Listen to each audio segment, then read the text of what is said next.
Yeah. What's good? What's good, everybody? Welcome to another edition of Mhm. you know what it is, Heart of the City, man. Where we go around all New York City area sports. It's me, your boy NYG Double Deuce, along with my main man, Coach Ed Gladney. Jeffy T85, I see you. I'm gonna send you the link right now. But yeah, we're gonna get it popping, man. But like always, I wanna say what's up to my co-host, man. What's good, coach, man? How you feeling tonight? Magnificent as always. How are you guys? And everyone in the chat, how is everyone doing? I hope everyone is doing well. Families are doing well. Let's get into it tonight. Yeah, no doubt, man. We hot and heavy tonight, man. You know what I'm saying? It's rocking and rolling. In the boroughs, in the city, man, in the area. We got the playoffs, NBA playoffs, NHL playoffs, Devils Rangers squaring off, you know what I mean? Got the Nets in action going against the Sixers. Knicks facing off against the Cavs, man, in the first round of the Mhm. playoffs. Um, you know, Also got some big NFL news. One of our favorite players signing with another team. Um, and of course, Yankees, Mets in action. You know what I'm saying? Getting the baseball season cracking. Both teams off to a pretty good start. So that's where we at. That's where we at right now. That's where we at tonight, man. But what's good with the chat, man? What's good, man? I see you, Levance, man. What's good, man? Peace and love, man. Peace and love to you too, man. Hope everything is all well, man. Yeah, man. What's good? What's good, wifey, man? Something What's they good? say, Appreciate you coming through as Levance always, bookends. man. What's good? What's good? Bookend You know tackles, what? man. What's good, man? I just Appreciate you. realized something I didn't talk to you about earlier when we was just talking about something. But let me just do Oh, this real quick. I. Congratulations to my girl, Diamond Miller, for being a number two overall draft pick in the WNBA Mm, last night. Um, I watched that young lady grow from middle school, seeing her play when I was a substitute teacher out in Franklin, New Jersey. Watched her grow, take Franklin to be the top team in New Jersey, go undefeated, one of the top teams in the country, then go on to Maryland and do her thing. And she could, there was a small speculation she could have gone number one because she has that type of talent, but she went to number two to Minnesota, and she's going to do her things out there. So I'm a Liberty fan, but I'm definitely going to be rocking for Minnesota whenever they're not playing for the Liberty because that's the girl, and her name says it. She's a diamond. So if y'all mm. don't know, if y'all want to see some good basketball, especially women's, go check her out, man. Seriously, that's what I wanted to talk about representing the heart of the city. So No I'm sorry. doubt, Go man. ahead. Go ahead, bro. Definitely, man. Nah, man. That's what's up, man. Salute, man. Salute to Diamond, man. We appreciate that, man. What do you got going on here, man? It's I I know got it's. I got a new laptop, so I'm trying to figure out how to use this Oh, you damn need to thing. take that motherfucker back, man, with that logo. Yeah, I don't know how the hell that popped in. Don't ask me how the hell that popped on my thing. I have no idea. I can't even get anything. I'm gonna have to be a dot There today. you go. All right, it went away now. All right, Yeah, cool. my bad. I'm happy at least this thing is working. I didn't think I'd be able to be on the show tonight because my laptop decided to play tricks on me this morning. uh, I got you, bro. You know I had you, so. I appreciate hey, that, Coach. yeah, Thank you. we So y'all appreciate gonna have to you. look at me as a dot today. So I'm sorry. I'm gonna be a dot tonight. Nah, you good, man. You just had to get that filthy, disgusting logo up off of there, man. So we all in good order right now, man. But appreciate you being able to make it, man, as always, my bro. You know what I'm saying? So Thank what's you. good, no Mets, man? What's good, man? Happy Tuesday, man. Happy Tuesday to you too, man. You know what it is, man. We always rocking and rolling. So let's get into a little NBA playoff preview, man. That is the main focus right now, NBA as well as the NHL playoffs. We're gonna talk some basketball, man. A little bit Let's about the go, Major League. Miami Heat, huh? How about Um, the Miami Heat? Looking good yeah, tonight, aren't they?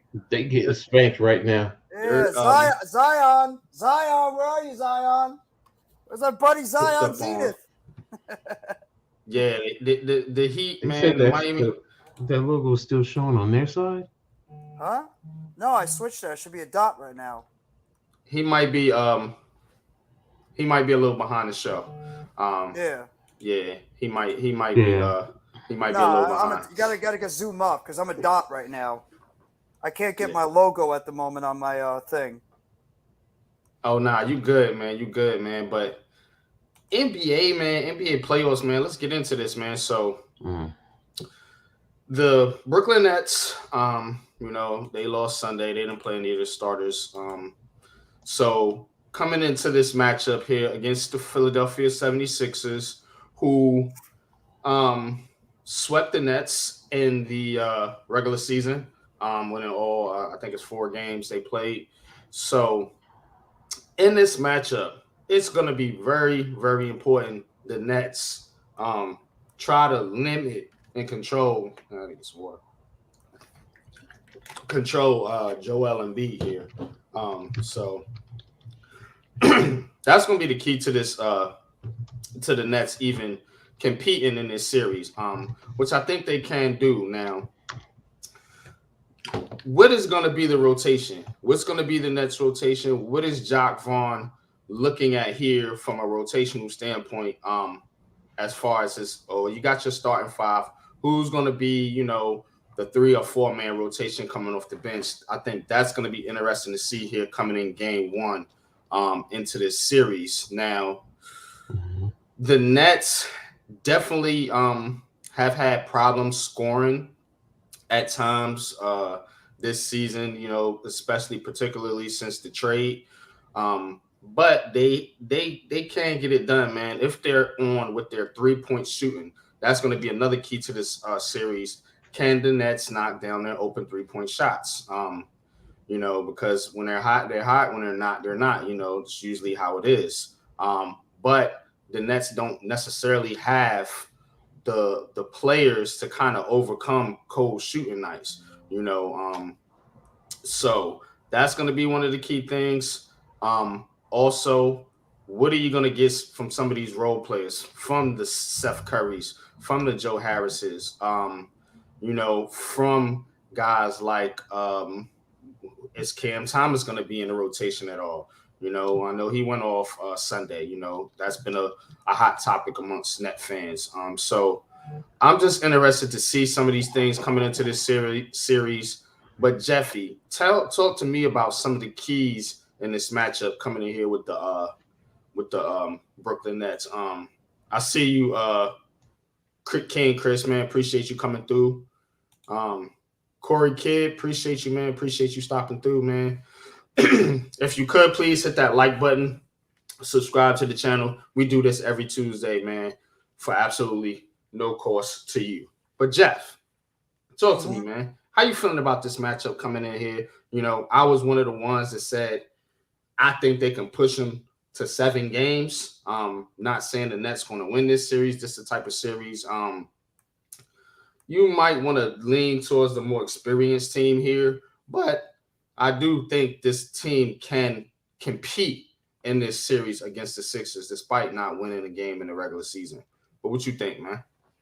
Oh, of course they can absolutely compete in this series. I think they have the players to actually make this a 6 or 7 games because I have faith in a guy like Claxton. I do. I think Claxton, especially after the game he played last time against Embiid, I think he's one of those types of centers that could give Embiid a little bit of trouble because of his length and shot blocking ability.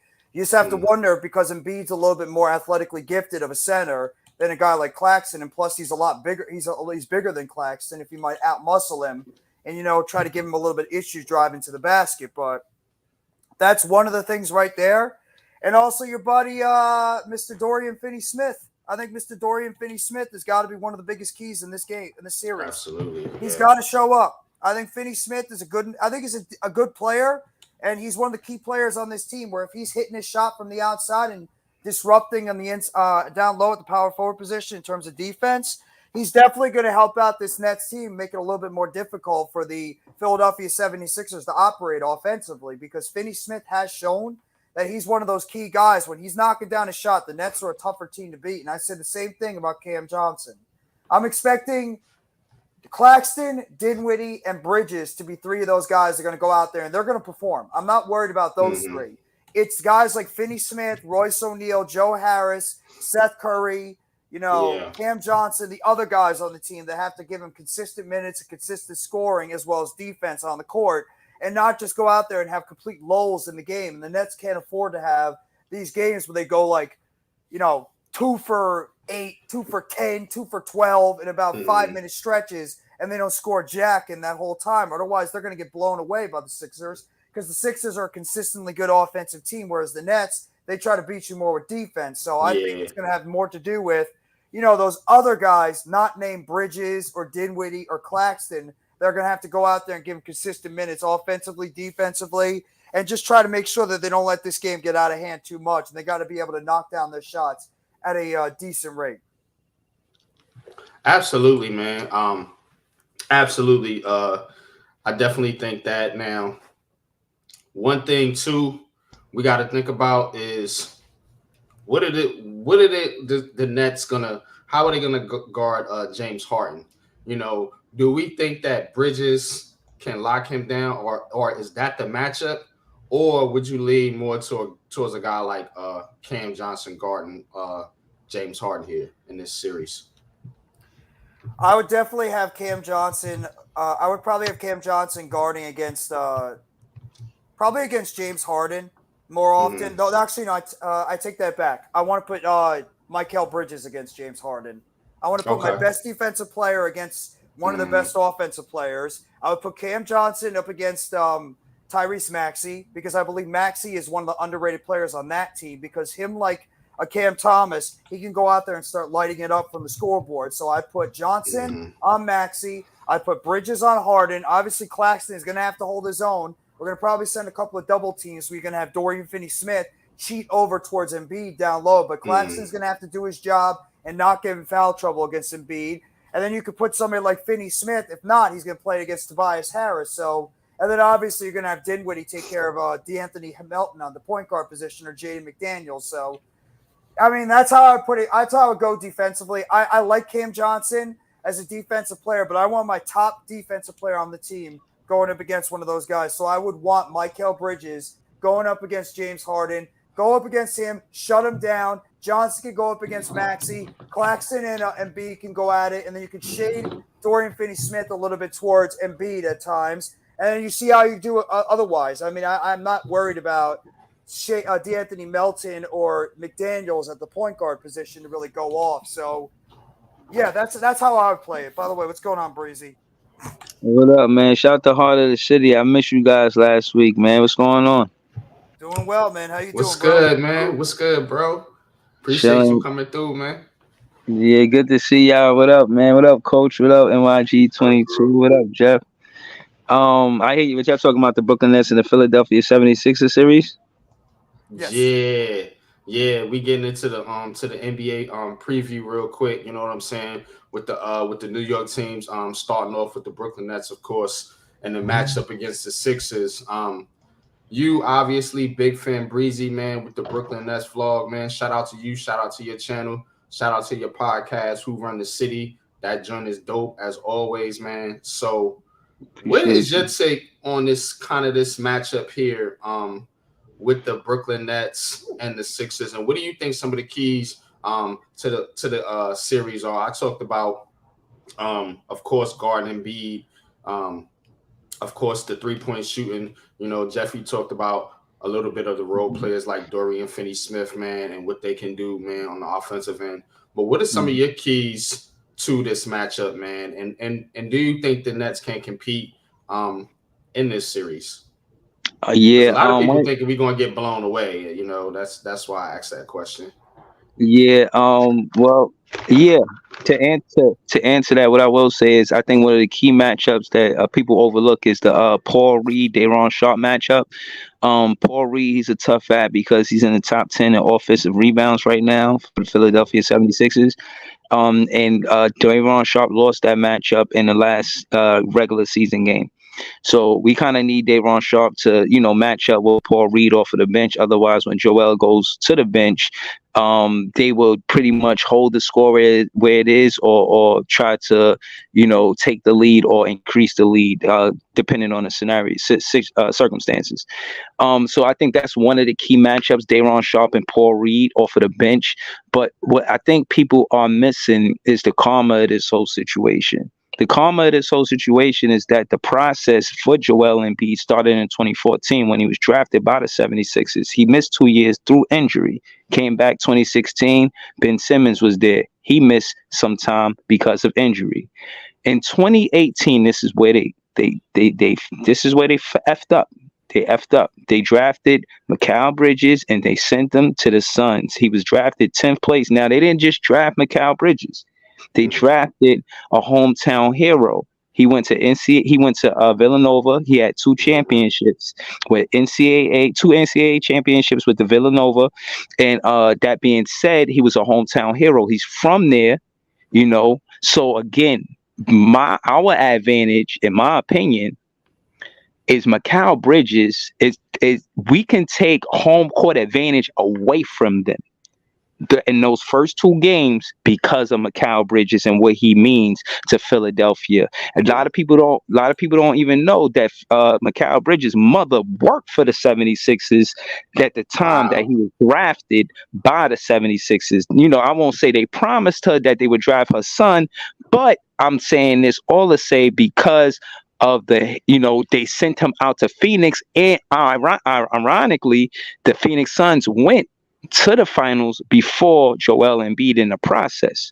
Now, that being said, they've been fucking us over a long time. Now, Culture know this. A lot of people may miss this, but ABA merger, they were the benefactors of Dr. J. When the Knicks did us bad and made sure that they declined Dr. J. First and foremost, let me explain who Dr. J was at that time. He was the face of the ABA. Right, the one of the strongest founding teams in the New York Knicks said no to having him as an acquisition to be on the team to eliminate the debt that the Nets had to the NBA because of the merger. But the Dr. J acquisition would have eliminated the debt and gave grace to the Nets.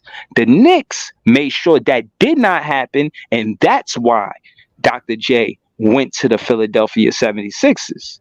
Now, they got their last championship with Dr. J. With all that being said, I feel like it's time for them to get their ass kicked. They disrespected Mikal Bridges by sending him to Phoenix, knowing damn well they should have drafted him. And that's part of the reason why they didn't continue the process. And Ben Simmons is gone, and now they're trying to continue it with other pieces, but other players, but it ain't going to work because they didn't get the right pieces in Mikal Bridges. And Mikal Bridges is going to be the reason that they dismantle the Philadelphia 76ers after they lose to the Brooklyn Nets in the first round. But So that's what I so you do think that the Brooklyn Nets are gonna win this series? I got a score too. 4-2. Okay. 4-2. All right. So talk to me a little bit about. Well, first of all, let me let Coach get in here. Coach. No, go ahead, Breezy. Finish what you're saying. Nah. I'm gonna get you in this conversation because I love it. You are the Knicks fan, and we're gonna get into the Knicks here in just a second, man. This is gonna be dope, man. I appreciate everybody coming through, man. Benji, right now, my thoughts are the Miami Heat are cooked. Like Levance's supper tonight, beef stir fry over rice. That's the Miami Heat right now. Yeah. If you want my thoughts on that game. Appreciate you, Raphael. Appreciate you, man. Salute, man. Salute to you too, though, man. Appreciate you, man. You already know what it is, man. F stinky Philly losers. Get them out of here. Forget about it. You already know. You know what I'm saying? So, Coach, what do you think are the keys to this matchup, man? And do you think the Brooklyn Nets have a chance in this series? Your honest opinion. Outside opinion, because you're not a fan. Us three are. No, I don't. I don't think they have a. Well, let me rephrase it.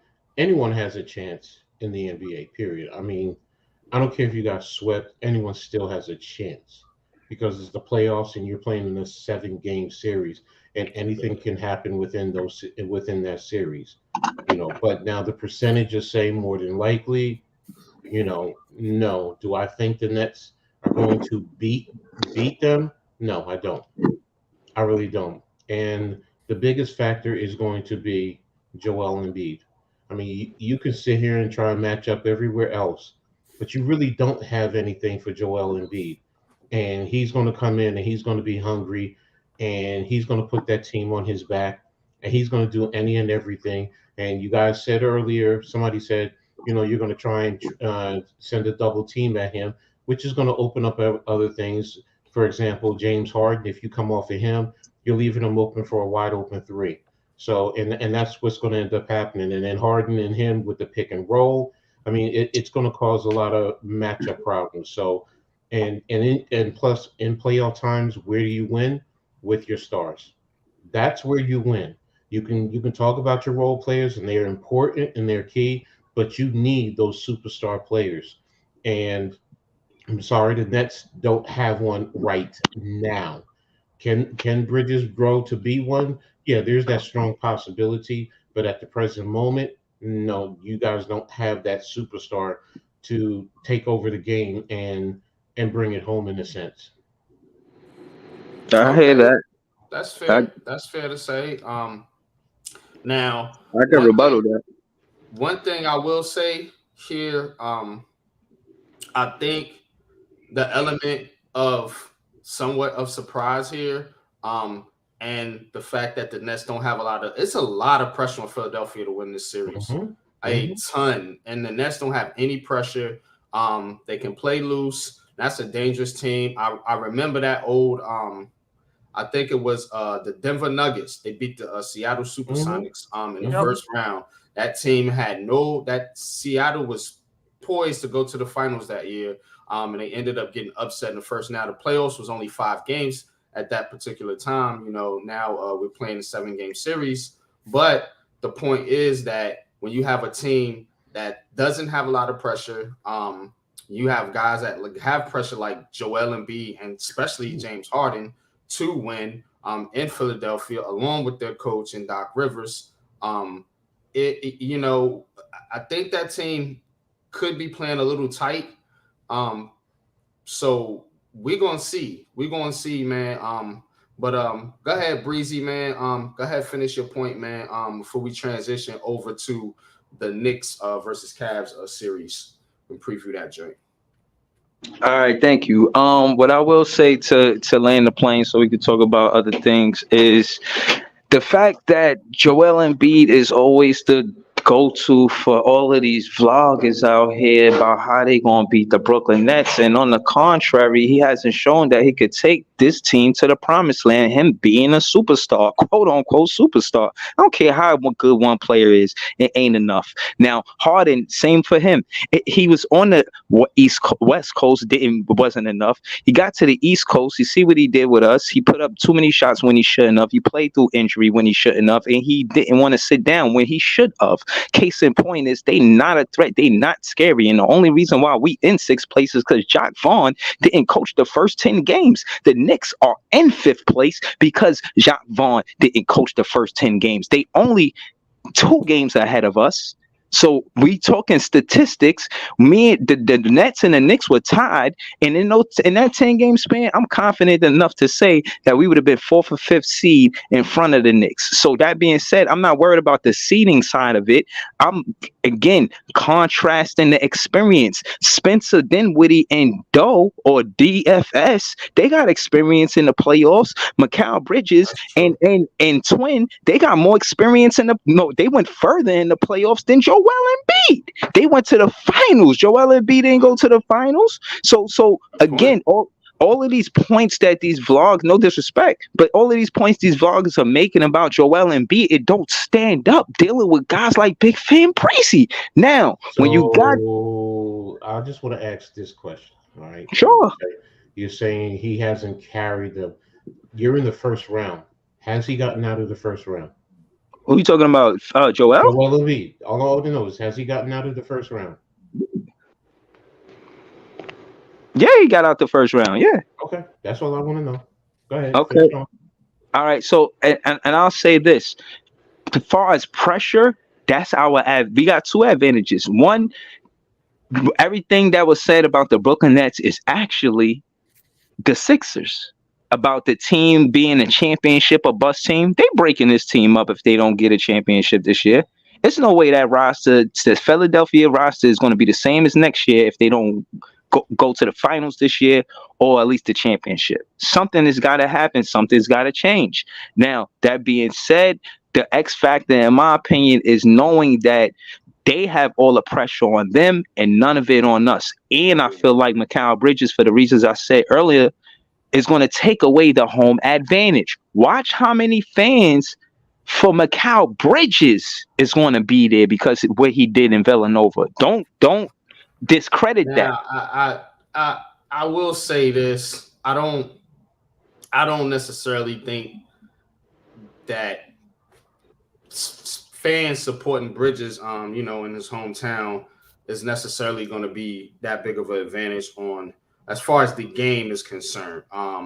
But I definitely agree with your first point, which is kind of the point I made in the fact that all the pressure's on Philly. All the pressure's on Philly, man, and this could be it for them.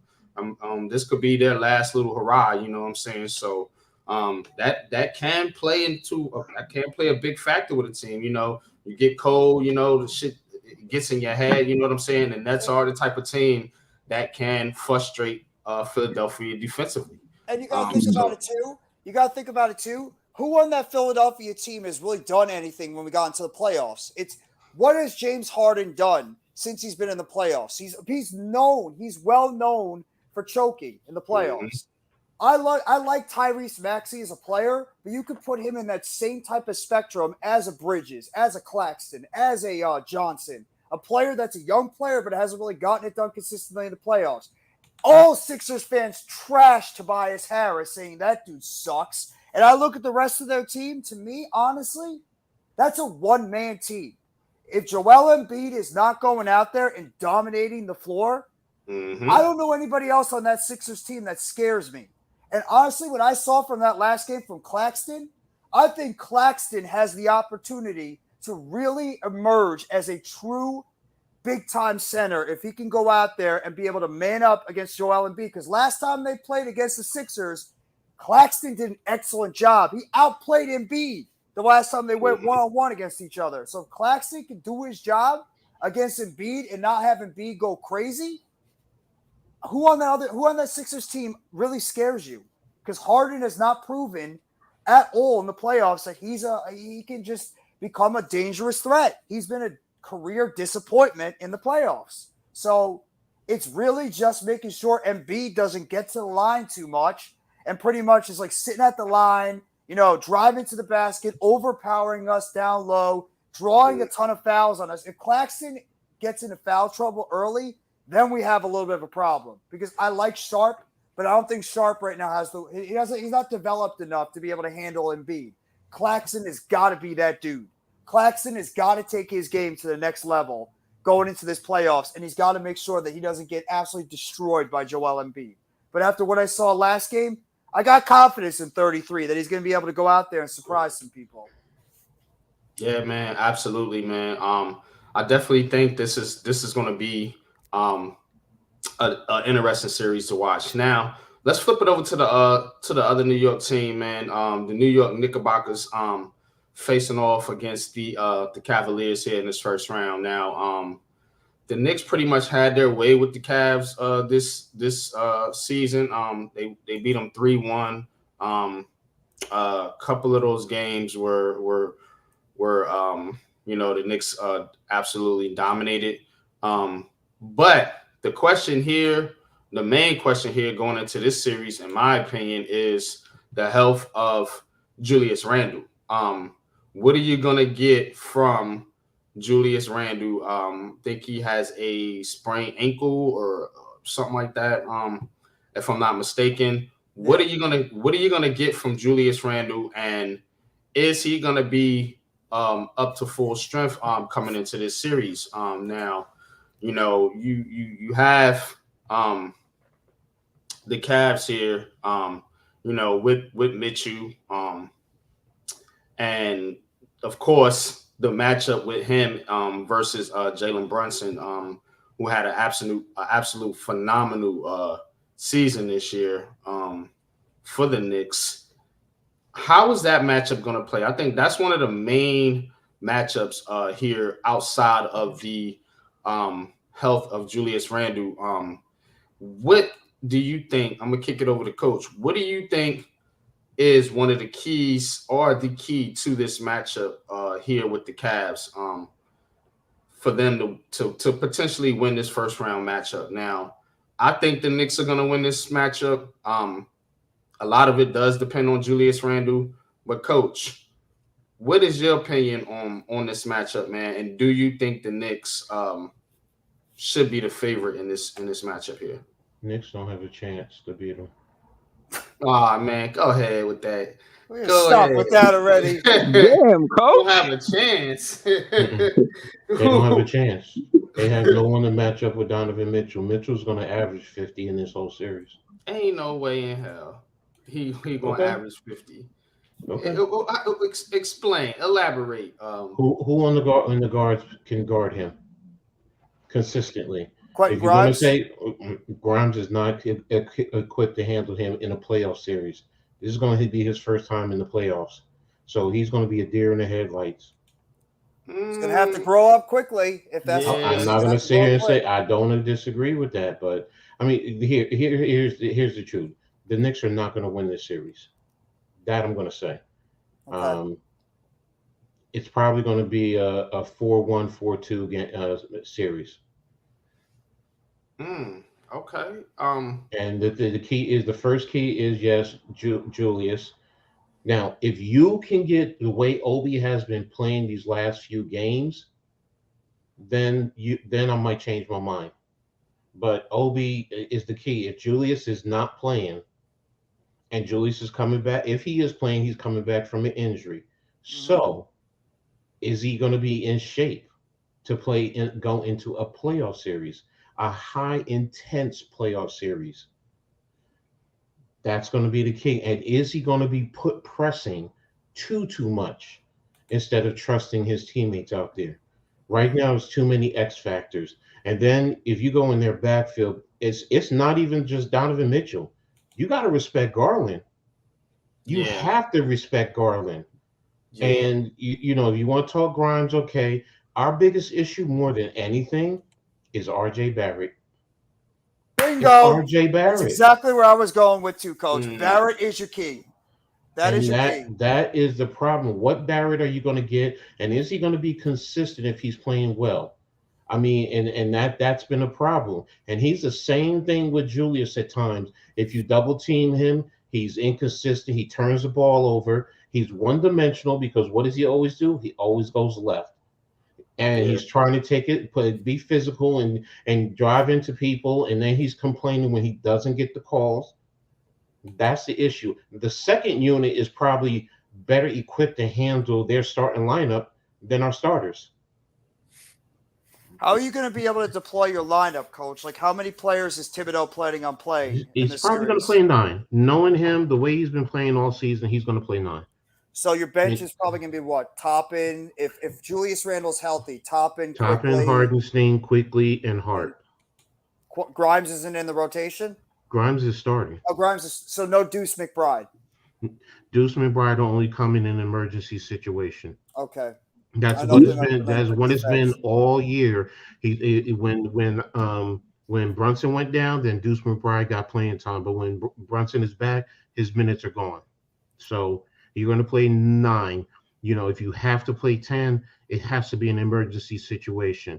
Now if Julius is not playing, then you're probably going to see Deuce playing a little bit more. But that also makes us a little bit smaller too. Especially against Jared Allen and Evan Mobley. They're going to be able to overpower you down low by the basket. And also another thing.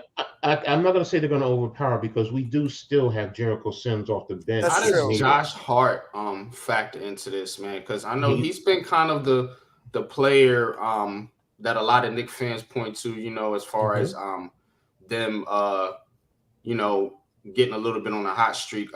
What's good, Taj? What's good, Hey, man? Taj. Peace, man. Peace, bro. Um, Well, what's your opinion with it, on Josh Hart, man? And what do you think? How does he factor into this matchup going into this matchup here, he's the Coach? type of player every team wants to have on their team. I mean, he's feisty. He's a good defender. Um, he'll get you your buckets when necessary. You don't have to rely on him. You don't have to call offense for him. When he's out there, he gets out on the break. He runs it. He brings that city ball to the court. And Mm-hmm. if you leave him open, he'll take it right to the hole. But if you rotate your defense to him, he's going to find the open man. So I like him. The thing is, if he's out there, because ideally he would be the one I would want starting over RJ. But number one, we know the money is there, so that's not going to happen. And two, you're going to lose RJ completely. And three, the team has the utmost faith in RJ Barrett. So right now, if I'm like I said, the biggest thing is going to be Julius. If Julius can come back and give you 24 and double digits and rebounds, then I'm a lot more confident in this team. And he's playing smart, and they're moving the ball, and when they get out on the break, they're running. Then that's the thing. And don't forget, Donovan Mitchell said it himself. He said the Knicks are a different team when Julius is in there. When Obi is in there, they push the tempo and it makes it harder to defend them. But when Julius is in there, it slows it down. Playoffs, you do have to slow it down. I do admit that. Teams Mm-hmm. are a lot more locked in, but you still need to get out there and run. And that's the one thing with Obi that he has over Julius.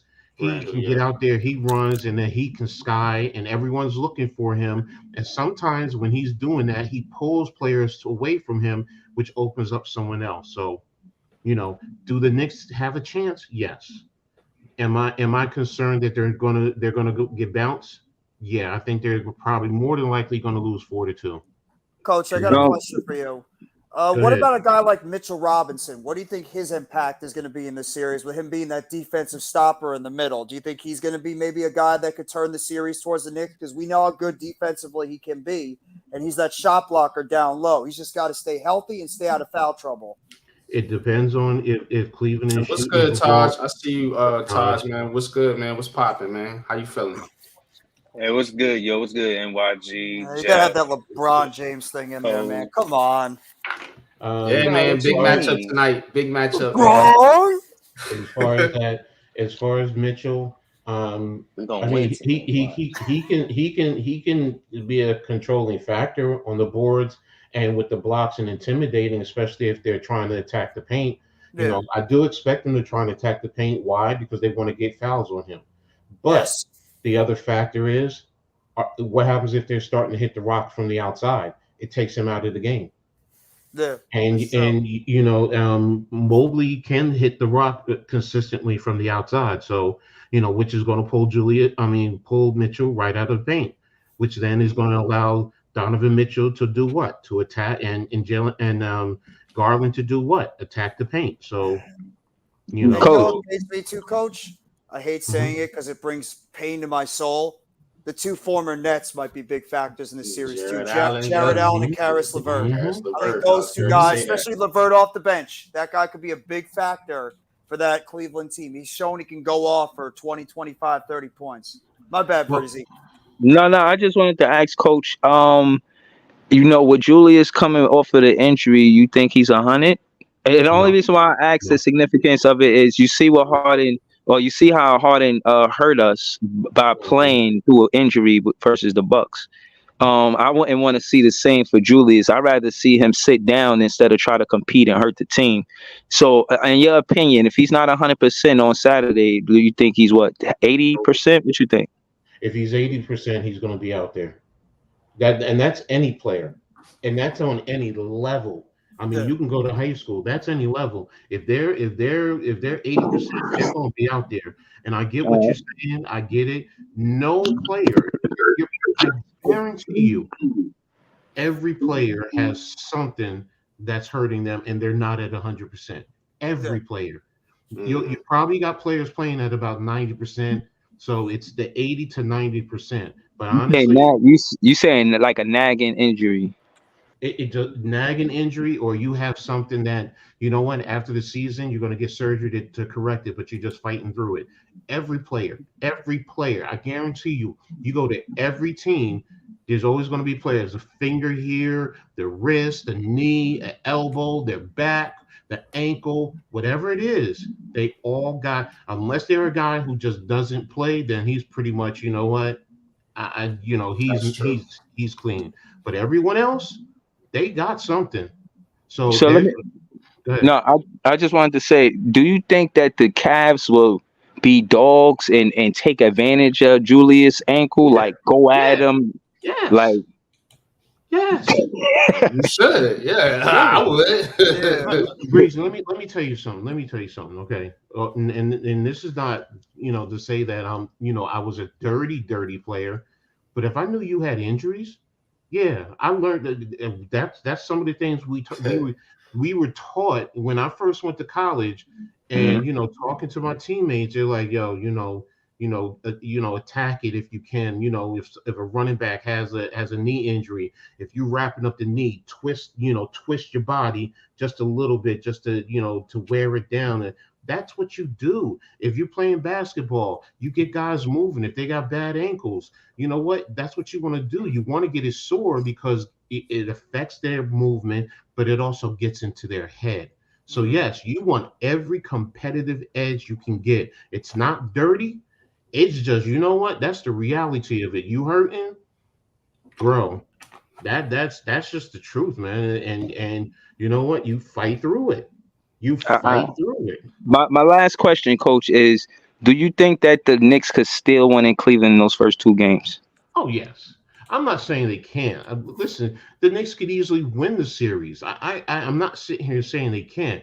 I have I don't have a lot of faith right now that they're going to come out of this in the first round. Because the Cleveland is Julius injury, because is of the the big Julius reason. injury. Like I said, RJ Barrett is still a big issue for me. He really is. And Obi Toppin, if Julius isn't playing the start, are we getting the Obi that start, the last few games that we Yeah. had where he's getting playing 30 plus points? Or are we going to get Obi where he's 9, 10, maybe 12 points in this in a game?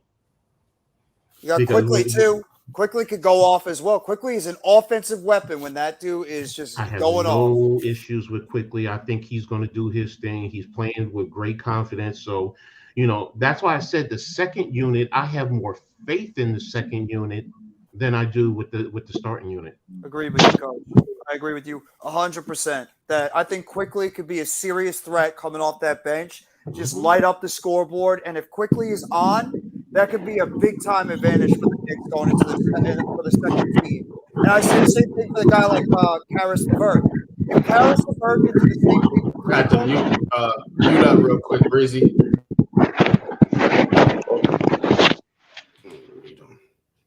I said I said the same thing with Karis LeVert, like I mentioned with you guys with Quickly. If Mhm. Karis LeVert and Quickly can be those X factors off the bench, that could really be the thing that sways the series. I know you mentioned it's a superstars league, and usually you need your superstars to step up, but sometimes you need those other guys to Yes, be able to yes. play above their level, play above their pay grade, play above what they've done in the regular season, and that's what really lifts the team over the top. Case in point, where you saw some of these previous teams that won the championship, like of Golden State. You got Mhm. unlikely guys like Kevon Looney, Andrew Mhm. Wiggins, Jordan Mhm. Mhm. Poole. These guys that really stepped their game up behind the big three. And I say the same thing with what you're going to have in this series, and same thing with us. Like I mentioned before, and I believe NYG might concur. Guys like Dorian Finney-Smith, Joe Harris, Mhm. Seth Curry, Cam Johnson. These other guys have got to be the X factors in the series. Same thing with Philadelphia. Tyrese Maxey, Tobias Harris, Shake Milton, DeAnthony Melton, Paul Reed, etc. You got to have those other guys that could step up and raise their game, get into the playoffs, because you can't solely rely on your superstars. Other guys have got to step their game up when you True. get into the playoffs. you're 1,000% correct. So, and the thing about one thing about you mentioned Karis LeVert. That's where I think Josh Hart comes into play because I Yeah. think Josh Hart will match up with him, and he does. He will. So, and don't forget, I think Hart has playoff experience. You're playing with Portland, right? I mean, I if I'm don't not think he. I think this is his first time in the playoffs, if I'm okay, not Did he okay. have mistaken. playoff experience with the Lakers? Did he win a championship with No, the Lakers? I could have I don't sworn he think. did I on don't that think he bubble was on that team. team. What you No. gotta talk about? Uh, Josh Hart.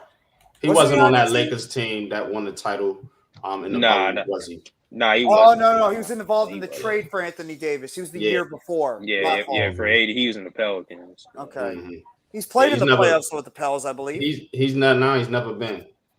He's one of those players. I think just it just lucked up and just never. I think it never happened for him. I think that was one of the things they were talking about when the Knicks clinched was the fact that um a lot of these guys going to be their first time in the playoffs, and Josh Hart was one of them. Um, I do not think he's been in a playoff game right now. I agree with But, Chris. So Barrett's got to wait. Barrett has got to wake the hell up. Mhm. I don't know what is wrong with this dude, but if He's Barrett wants to, inconsistent. if he wants to shut up everybody in the media that talks about him not being able to get it done, RJ, this is your shot. You're right now in the playoffs, big time, first round series. Lights a shot. Take your game to the next level and prove that you can be a potential big player in the NBA. I'm curious to see how RJ Barrett's going to rise up in this series. yeah, man. I believe the Knicks. I believe the Knicks are going to win this game series in 7. Um, and I think the key, well, the main reason why I think is the play of Jalen Brunson.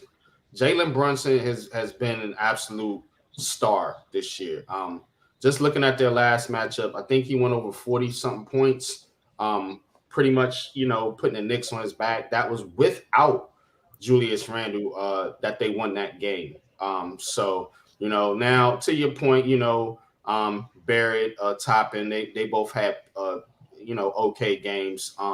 So that does is going to definitely play a factor into that, man. But this kid Brunson, man, he's ready, man. He's Mhm. ready for prime Mhm. time, man. And shout out to that dude, man. You know what I'm Ooh. saying? Because if he can outshine Donovan Mitchell, given all the Knicks fans that wanted Mitchell, given the fact that he was kind of looked at as not really being the guy coming into New York. But he's proven everybody wrong, man. He shut a lot of people up, man. And Mhm.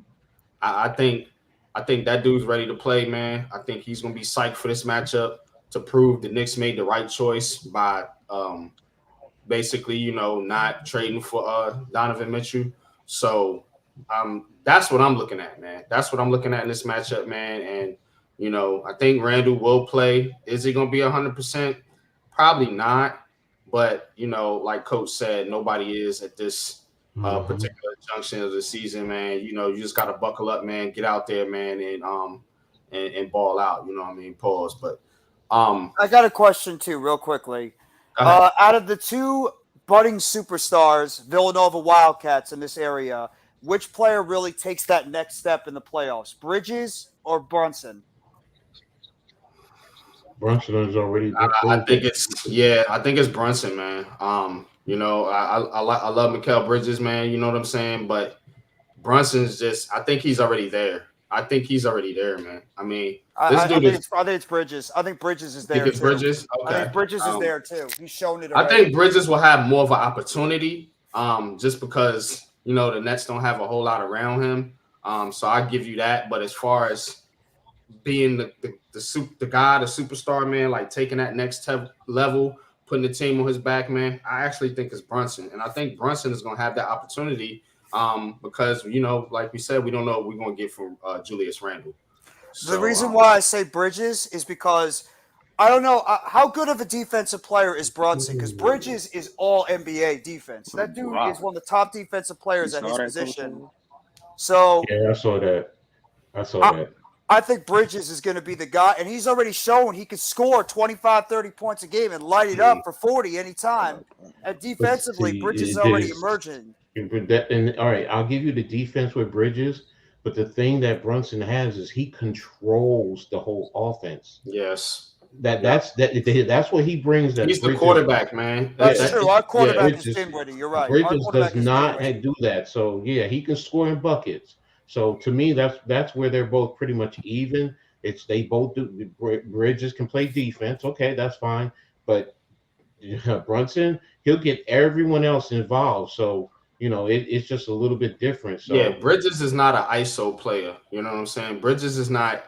He's not going to, basically take people off the dribble, and I mean that's not his play. A lot of He's still developing that part of his game. Right. I think that's why I think Brunson's just slightly ahead of him in his development. You know what I mean? And that's kind of what I'm looking at there. Real quick though, I'm looking at this Atlanta. Atlanta's I think beating Miami. Taj, how you feeling about the Lakers tonight, man? I'm feeling good tonight. We're all our players are all healthy. No player is out tonight. Like the Timberwolves, Rudy Gobert, he's suspended for one game because you know what happened. I mean, this because you know what happened. But he was fighting. Well, with somebody on the Dude, bench. That point guard's a dumbass too. He tried to punch a wall and break his head. Mm-hmm. Yeah, Jaden McDaniels. He punches his hand on the wall, and he's out for the game too. The Lakers got a layup here, man. If they don't come through, man, I'm sorry. I'm gonna have to clown them. Monica Minut. I think was it on? She said it on one of the shows. She said right now the key is Anthony Davis. And Davis, the last 22 games he's played. Yeah, Anthony Davis. Yeah, he is. And he's the reason he played why 22 straight games. No, in 22 of the last out of the last 22 games, he's played 20 games, and that's the reason why they're okay. That's the reason why they're doing well. And then I think since the trade, they're like 16-7. They're like tops in the NBA in that with that record. Reeves has been great too. Reeves on that team has really stepped his game up for that. The trade has worked masterfully for the Lakers. So and they've been playing well, and they're starting to gel. So they're out west. They're sneaky, man. I said it before. I think the Western Conference is wide open. I think the East. I'd honestly be shocked at this point. I know how you guys feel in the chat. I'd be shocked if Boston and Milwaukee is not coming out of the East. I think they're clearly the two best teams in the Eastern Conference, and I would be shocked if one of those two teams does not come out of the East. The West, I have no idea. Denver, Memphis, either one of the LA teams, Sacramento, who I like a lot. I can never count out the Warriors. I think there's a lot of teams in that West that potentially come out of that West. Phoenix is another. Obviously, Phoenix is another one. By the way, Kyrie, how are you, Kyrie? How you enjoying home, Kyrie? You enjoying it, buddy? But now, what's the flip side? When Phoenix is playing with KD, they're undefeated. That's true. So it's like it's a catch-22. Now, I think he's only played 9 games. So I think so, yeah. So I mean, you could take that as far as you want. But right now, you're right. I mean, the West, you can go from 1 to 7, maybe 8 teams that can come out of the West, and out of the East. If you said the top 3, I get what you're saying, Jeff. The Sixers. I mean, the Sixers have a hard road, but if they did come out of the East, I mean, nobody really would be overly shocked, because they're considered a top team. So in the East, you have pretty much 3 teams. In the West, like you said, man. That's crazy to have, a 7 seed, maybe an 8 seed that could probably.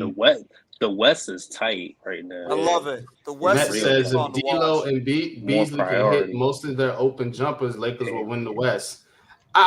You see, I got this nagging suspicion. I don't know, man, that it's going to be the Lakers or the Warriors, man, coming out of the West again, man. I I'm just, never counting that Yeah. Warriors team I out. got I a can't do nagging it. suspicion, You man. can't I count really that do. Warriors team out. They Mhm. got that eye Yeah, of the tiger when you get into the playoffs. And they're getting healthy and they're getting right at that time. I You can can never count out never that Warriors ever team. trust Denver or Phoenix. I'm sorry, I can't. I can't trust them. You What know what I'm about Yeah. saying? Memphis? What about Memphis? Memphis, I don't know, man.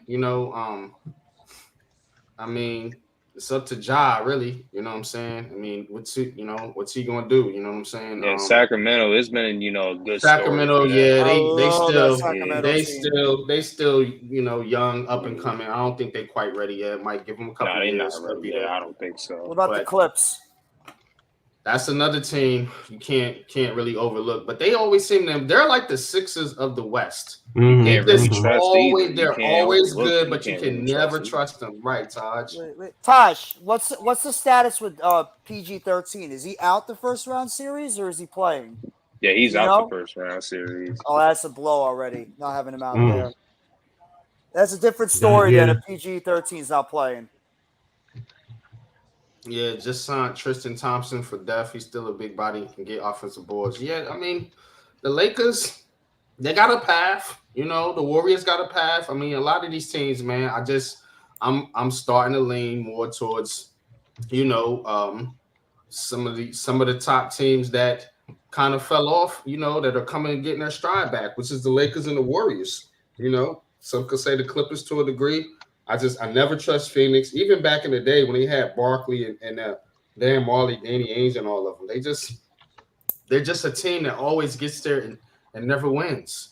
Um, don't trust Denver. I don't understand how you can have um, Jokic, MVP, couple years, and they not even get to the finals. I don't know what the problem is with that They didn't have squad. Jamal Murray and they didn't have Michael Porter Jr. They were both out with injury. That's what hurt that team. Now they got them Yeah, right, and they're good. That's why they played as the number one seed this year. They got a healthy Jamal Murray and they got a healthy Michael Porter Jr. And that's I helped the agree. team immensely. Yeah, I agree, Mets. Ja, yeah, it's the off the court Mhm. Yeah, nonsense. yeah. I don't know if And they he's kind lost of Steven Adams too for he's not going Yeah, to be they back in lost the Mhm. Steven playoffs. Mhm. Adams. that's They a Yeah. still big got that's a big Jaron plus. Jackson though. They got Jaron Jackson in the middle, who's a defensive menace, but he's like a Mitchell Robinson. It's like the Mitchell Robinson of the West, a great shot blocker and rebounder, but he's really not going to give you a whole lot from offensive standpoint. So Okay. To wrap this conversation up, then we're gonna get into the football and then the baseball. We're gonna try to keep this right around 2 hours today. We're an hour in. Y'all hit that like button, man. Show us some love, man. You know what I'm saying? Definitely go subscribe to all three of these brothers up here on the panel. Coach Ed's Amazing World of Sports, NYG, Jeffy T85, my man Super Taj, man. Tap in, everybody, man. Show us some support, man. But last question. Your finals prediction right now. ooh. Go.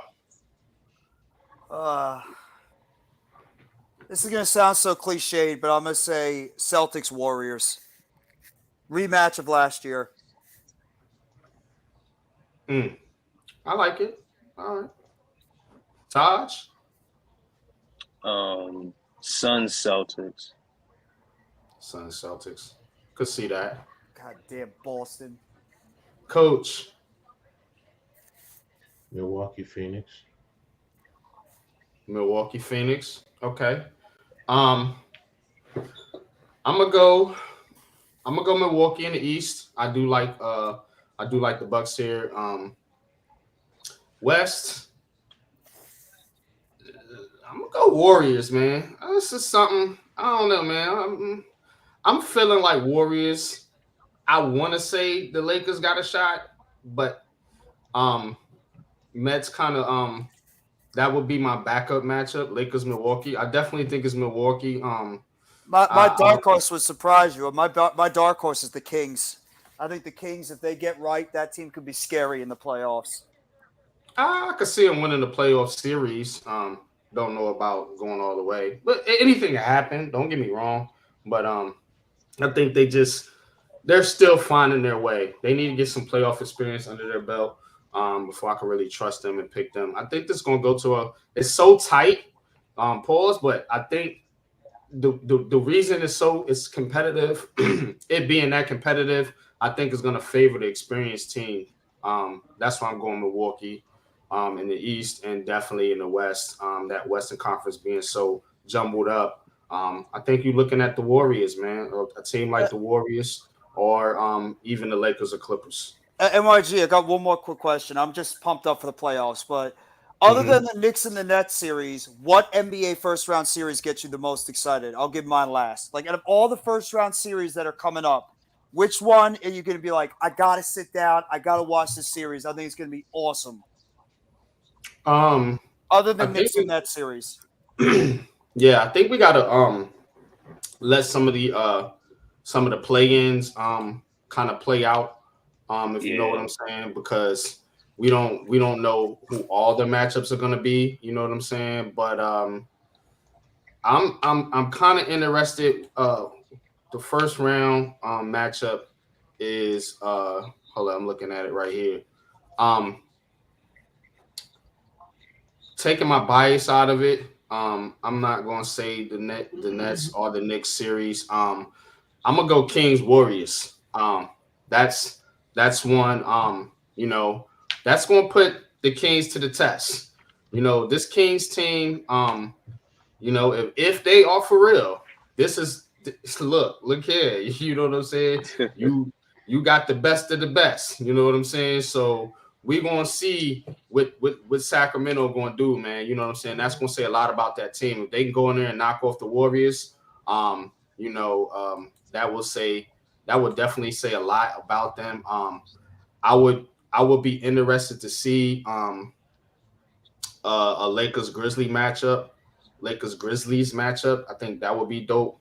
But yeah, I'm gonna go Kings Warriors. Go ahead, Taj. What you think? Um, if the Lakers win tonight, I got the Lakers and the Grizzlies being the most Mm, interesting matchup in the first yeah, round.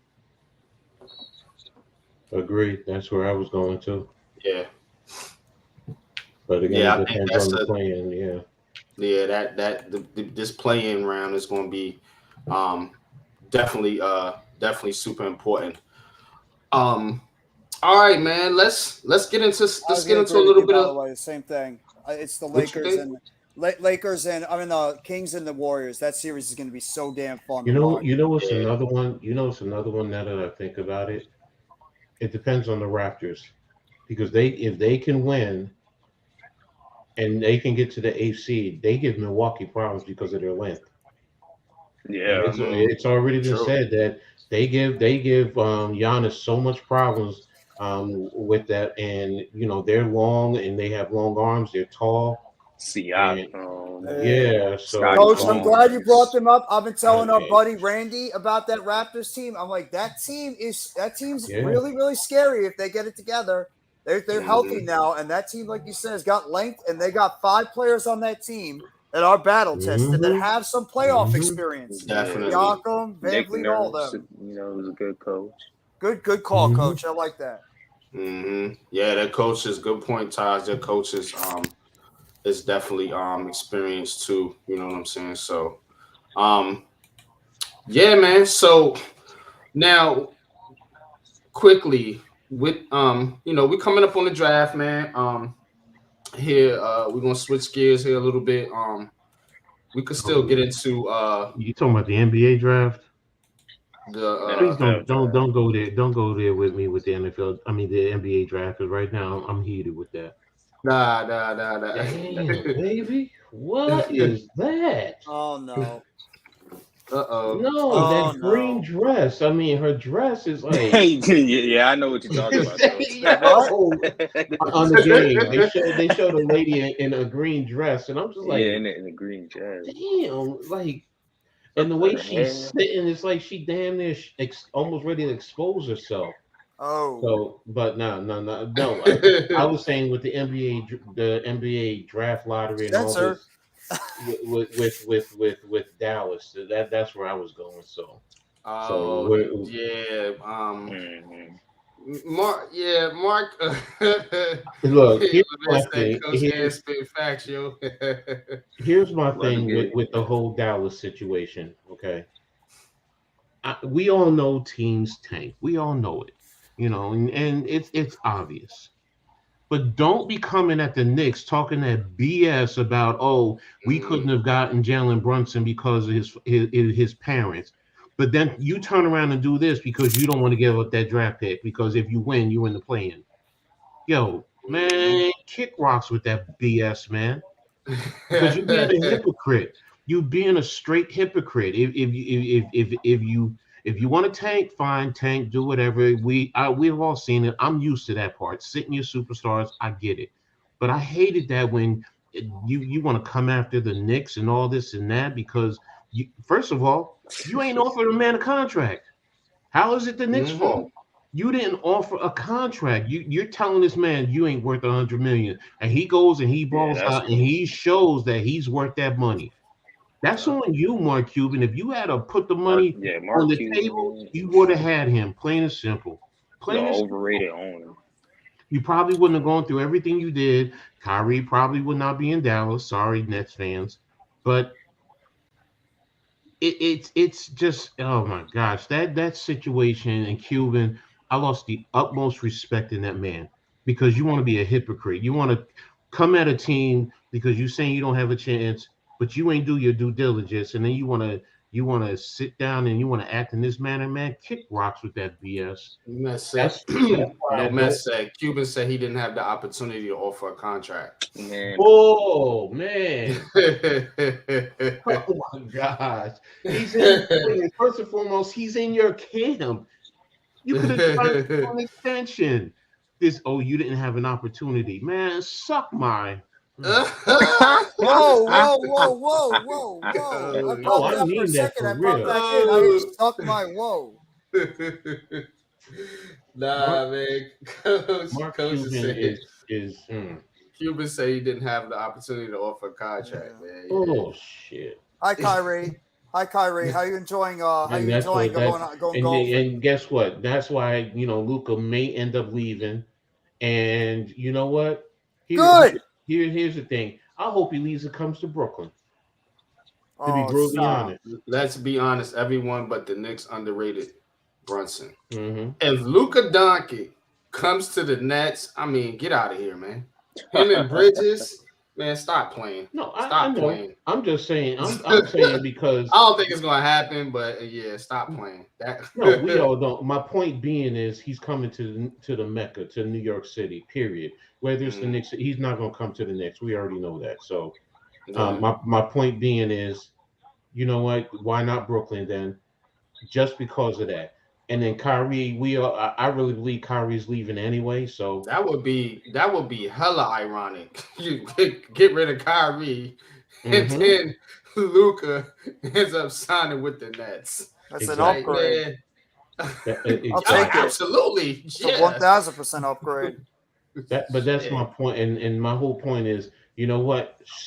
Smash every little Nah, anything in his that's face, the debate, Levance. They don't get the pick because the Mavs dropped out of the playoff race purposefully. Well, no, here's the thing. Here's the thing. It depends on the draft lottery. Because if it goes to 11, it still goes to the Knicks.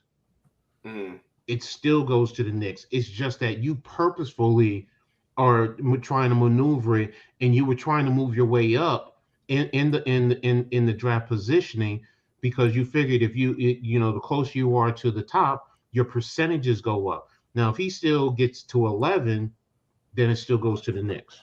Yeah, but the chances Are limited. they wouldn't have. Yeah, you know what I'm saying. If they would have went into the play-in game, it wouldn't have been no ifs, ands, or buts about it. No, I mean they still the play-in. Even if you're in the play-in, you still get if you lose, you're in the draft lottery. You're still in the draft lottery if you lose. Oh, are you still get the lottery pick? You're not in the play-in. So. You're not in the playoffs. The play-in is to play into the playoffs. The playoffs, yeah, I know that. Play-in. But if you're there, you can still get into the draft lottery. Yeah, Oh, okay. because you're losing. You didn't make the playoffs. So I'm confused about the play-in. Mhm. Okay, say like whoever loses tonight, the 2 games, they're the out. 7 and 8, are they out? Yeah. Because I Oh heard no, like no, no, no, no. 7, 8. No. they 7, play 8 against the plays. winner, the winner of the 9 and 10, 9 right? They get another yeah. chance. Yeah. Okay, But the that's what I loser think. of 9-10 is automatically out. Yeah, they're Yeah, done. they're done. Yeah. Mm-hmm. So whoever loses tonight between the Heat, if the Heat lose tonight, they play against the winner of the Still get Raptors and the yeah. Bulls. Exactly. Okay, that's what I figured. Yeah. That's why that's the advantage of getting to the 7 or 8. You get 2 shots at it pretty much. Okay, That now I 9, got 10 it. Yeah, that 9-10 is one and done for them. Yeah, thank you. But Kyrie going to at this point, why would the Lakers want Kyrie? I mean, you got D'Angelo Russell, man. I think that dude's changed. Yeah, he's changed them. He's got How them. many teams do they want Kyrie Irving to destroy? How many teams does Kyrie have to destroy? In Phoenix, I mean, They're not gonna. ain't Chris Paul still over there? No, there's rumors about Paul maybe out of there after the season. Kyrie going to reunite with KD over there in Phoenix. Good. I hope it doesn't work out. So. Yeah. Would you be shocked? I wouldn't. I can't see KD wanting to hook back up with Kyrie. I don't see it either, man. I don't know, can't. man. I don't think it's as bubbly. Their relationship is as bubbly as everyone made it out to be. Man. No, it was never bubbly. Please. Yeah. Kyrie still pisses me off. Enjoy home, Kyrie. Enjoy it. Well, we're sitting in the playoffs playing the Sixers. So ain't that something though, man? I mean. And shout out to Jock Vaughn, man. Just one last point, man. You know, getting this team to the 6th seed, man. You know what I'm saying? Because everybody said the Nets were finished after this trade. It was a wrap. You know what I'm saying? I think only a handful of us were actually saying they had a chance at the playoffs. You know, I thought they would be in the play-in. You know what I'm saying? That first round. You know what I mean? The 7-8. But I mean, for them to hold on to 6, you know, now it was a little nip and tuck there at the end, you know what I'm saying? But they got it done, man. And that's a big shout out to coaching, man, and to Mikal Bridges, man. You know what I'm saying? Stepping into his own, man. Dinwiddie too. Dinwiddie, even though he's turned it over, Dinwiddie has really done a good job, orchestrating that offense. He's averaging like 8 or 10 assists a game now. Yeah, he needs to average that, man, because I mean his shooting is inconsistent. Matt says Kyrie can play with LeBron and he can still score. Kyrie's not a bad player. Don't get me wrong. It just he's starting to get that James Harden, Russell Westbrook type of vibe where he'll play, he'll put up stats, but it's just not a guy you can win with. Man, if Kyrie goes to the Lakers, it's gonna be that J.R. Smith meme all over again, where LeBron's like got his hands out, like, what? What are you doing? That's what it's gonna be like. It's gonna be that all over again in LA because Kyrie's gonna do something to something out there like Kyrie knows how to do that's gonna just make LeBron James go nuts. So I think it'd be a terrible fit if he goes back with LeBron. When the Cavs drafted Syracuse shooting guard Dion. I remember Dion Waiters. I remember Dion Waiters too. Yup. Set match. I'm sorry, this game is over with. Yeah. Hawks got it. Hawks got it. Good. I mean, it's a minute and 40, and they just scored in a foul, and they're up by 13 right now. Looks like. There was news about Trey Hawks too. can be a dangerous team too, man. You know. Don't forget, man. It was a few years ago. They was in the Eastern Conference Finals. Capella's a monster right now. He's a rebounding machine. I think he's got close to 20 rebounds in this game. Yeah, man. Shout out to the Hawks, man. You know what I'm saying? Definitely a team to watch out for. Now, I want to get into some NFL news here a little bit. And that's Odell Beckham Jr. Signing with the Baltimore Ravens for a 15 million 1 year. Was it 1 year, $15 million contract? 1 year, 15 guaranteed, and it can go up to 18. Yeah. With incentives.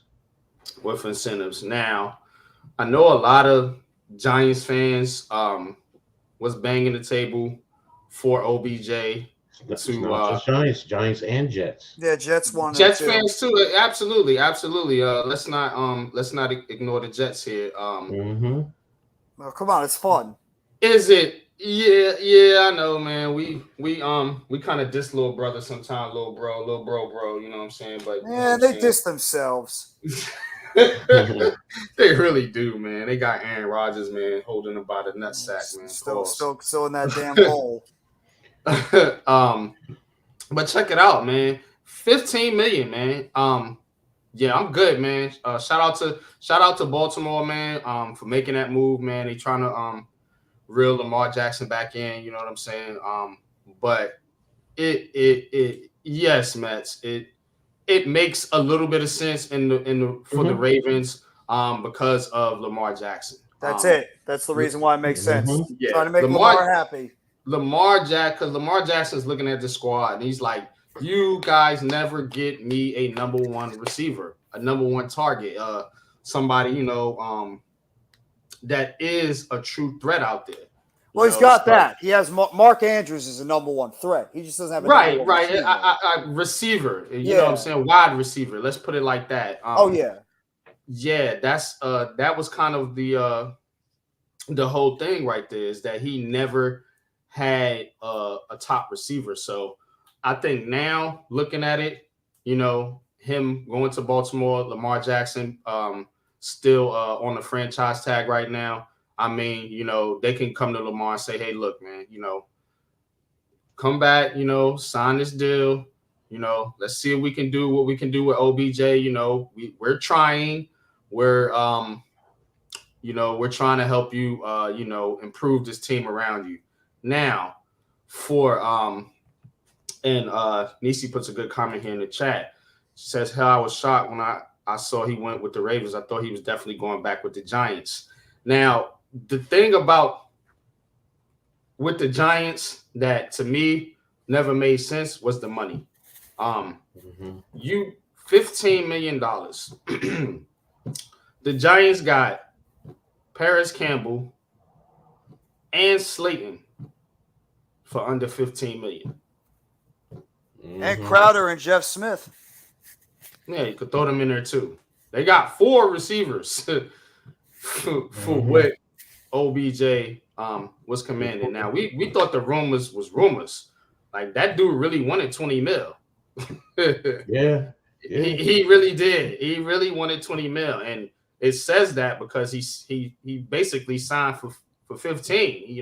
He came down off his price.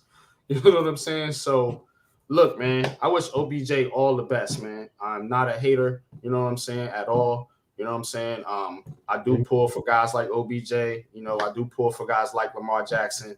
And definitely, man, I definitely think that this definitely makes the Ravens a better team. But from the Giants standpoint, it didn't make much sense. What you were saying, Coach? No, I wanted to talk about No Mets' comment. I wanted to clarify something for him. Oh, okay. I'm sorry. No, he just put it up. So sign OBJ, who's injury prone, coming off injury, overpay him with a massive guarantee contract. No way Lamar looks at this deal, feels good about it. Yes, he OBJ does. Is eating some of number one. Lamar did a FaceTime with OBJ and they were happy. They were ecstatic, and Lamar posted it over on his Instagram. Number 2, OB is not eating his money because right now his contract, the franchise tag, that money is already set. Yeah. They have to pull that. So it's not touching that. Now, if you're talking about long term, it's not touching that because OB is only a 1 year. 1 year deal. So they can backload Lamar's contract. You know what I'm saying? Well, no, not right now. If they sign him long term, yes. That's what I mean. Yes. Yeah, they can. Yes. They can. So it's not going to affect that. You know what I'm saying? If they sign him to a contract long term, that money that he has, and like you said, they backloaded, it opens up money for them. Yeah, so right now, whatever it is, what is it, $30-something million? That's already put to the side. So so him getting OB, yes, he loves that. And then you put him with those other guys. What is it, Dumerval Like we were talking about Dumervay, Bateman's Yeah. also come back from injury too. Mhm. Bateman, Yeah. they have Tyus Wallace. They got some good young receivers. They just have decent, they need an yeah. alpha. And you have the running game. Plus, the bottom line is Lamar. Lamar does so much that it helps, and it will help him. You know, the only thing you got to worry about, is his injury. That's it. Yeah. Yeah, If he plays, absolutely. if he plays and he plays half of the way what he did, bro, I'm sorry. That's a good move to them. And as far as being What's good, in New Mitch? York, It Hey, says, Mitch. "How's your new Mitch? computer, Jeff?" That's not bad. Getting used to it, but thank you for asking, Mitch. Oh yeah, Appreciate so it. you got your new logo on there too. I just realized that. Yeah, I finally was able to learn how to upload the Yeah. picture up to it. It's gonna take me a little. It's Thankfully, gonna take me man, some time. 'Cause you I'm scared not me tech there savvy. you scared me there earlier, man. You I was like, recognize my voice? who the hell got this thing on? Oh, that. Jump. Man, every time I jump onto a StreamYard, it always puts up the picture of what I had before, and I didn't notice it until I looked at it. I'm like, get that crap off my damn thing. Yeah, man. But I do like this move, man, for the Ravens. Oh, Celtics. Okay. I just think that for the as far as the Giants, I think they did well not paying OBJ $15 Do we have enough injury-prone receivers on our team already? Come on. Yeah. Yeah, I thought that was Julius in the background of Trey for a second. Oh, Yo, no. He got me. Yo, oh boy, he got me. Oh, damn. All right, you got me. Was it Capella? No. It was just some dude in the fan. He looks like Julius. It was just, when you look, it's just like I'm like, wait a minute, that's Julius over there, and I had to look hard. So Julius decided to make his way down to Miami just to check out the game before he gets ready for the series on would Saturday. I have given it to him if I'm the with Hawks out rebounded the Heat 63 to 30. Capella had 21 rebounds alone. Clint Capella had 21 rebounds alone tonight. That's it. Still take the 21. They scored. That's 42 rebounds. Yeah, Capella alone is the one who did it for them. But no Mets. Would I, if I'm the GM? No, not that kind of money. No. I'm like Joe Shane. He's not worth that. It's a risk that the Ravens had to take. But it's worth the risk for the Ravens. I think, real quick, Coach. It's worth the risk for the Ravens, not worth the risk for the Giants. Now, if I'm the coach of the GM of the what you call it, and the first thing though is technically, we all know players talk behind the scenes, so more than likely, and with Lamar's FaceTime with Obi, more than likely he's signing. He's going to at least sign the franchise tag. But the first thing I would have done is, Lamar, we can probably get Odell. Will that get you to sign? And that would have been, I want him signed, and then I'm going to sign Odell. Otherwise, I can't. I couldn't do it, because if I'm signing Odell and I don't have Lamar, then what? Yeah. I'll say the truth. Go ahead, Jeff. No, you finish your point, Coach. I was just going to say, and I believe Odell knows that, because I don't think he's going there if it's Hundley. Well, he might. No, he might go there because of the money. He might go there because he wasn't going to get that anywhere else. So I don't think it made much sense for the Jets either. I mean, the Jets just paid all this money in the offseason to bring in Alan Lazard and Macaulay Hardman, who they just said that those are going to be two of their top weapons there. You still got Corey Davis on the roster, though it sounds like that they're pretty much going to cut him. They still have Garrett Wilson. Yeah. We all know how good Garrett Wilson is so far. He's going to even get better next year. Why would you bring in OBJ? That made no sense. You're just going to clutter that wide receiver room. And, I mean, I thought that it didn't make sense for him to go to either one of the New York teams. The Giants, because they weren't paying the money for him, and the Jets, it would just been a bad fit. So I think that was more Aaron Rodgers wanting to bring in OBJ, but they already just got Hardman. They just got Lazard. You got Garrett Wilson. You got Mims on that roster. They're probably going to draft another receiver or something. They got a good core, yeah. I love their receiver core. I do. I think they have a great balance of wide receiver core for the Jets. Lazard, that deep threat, and the red zone target. Macaulay Hardman, that guy over the middle. That's real quick, Jeff. And Garrett Wilson, that number one guy.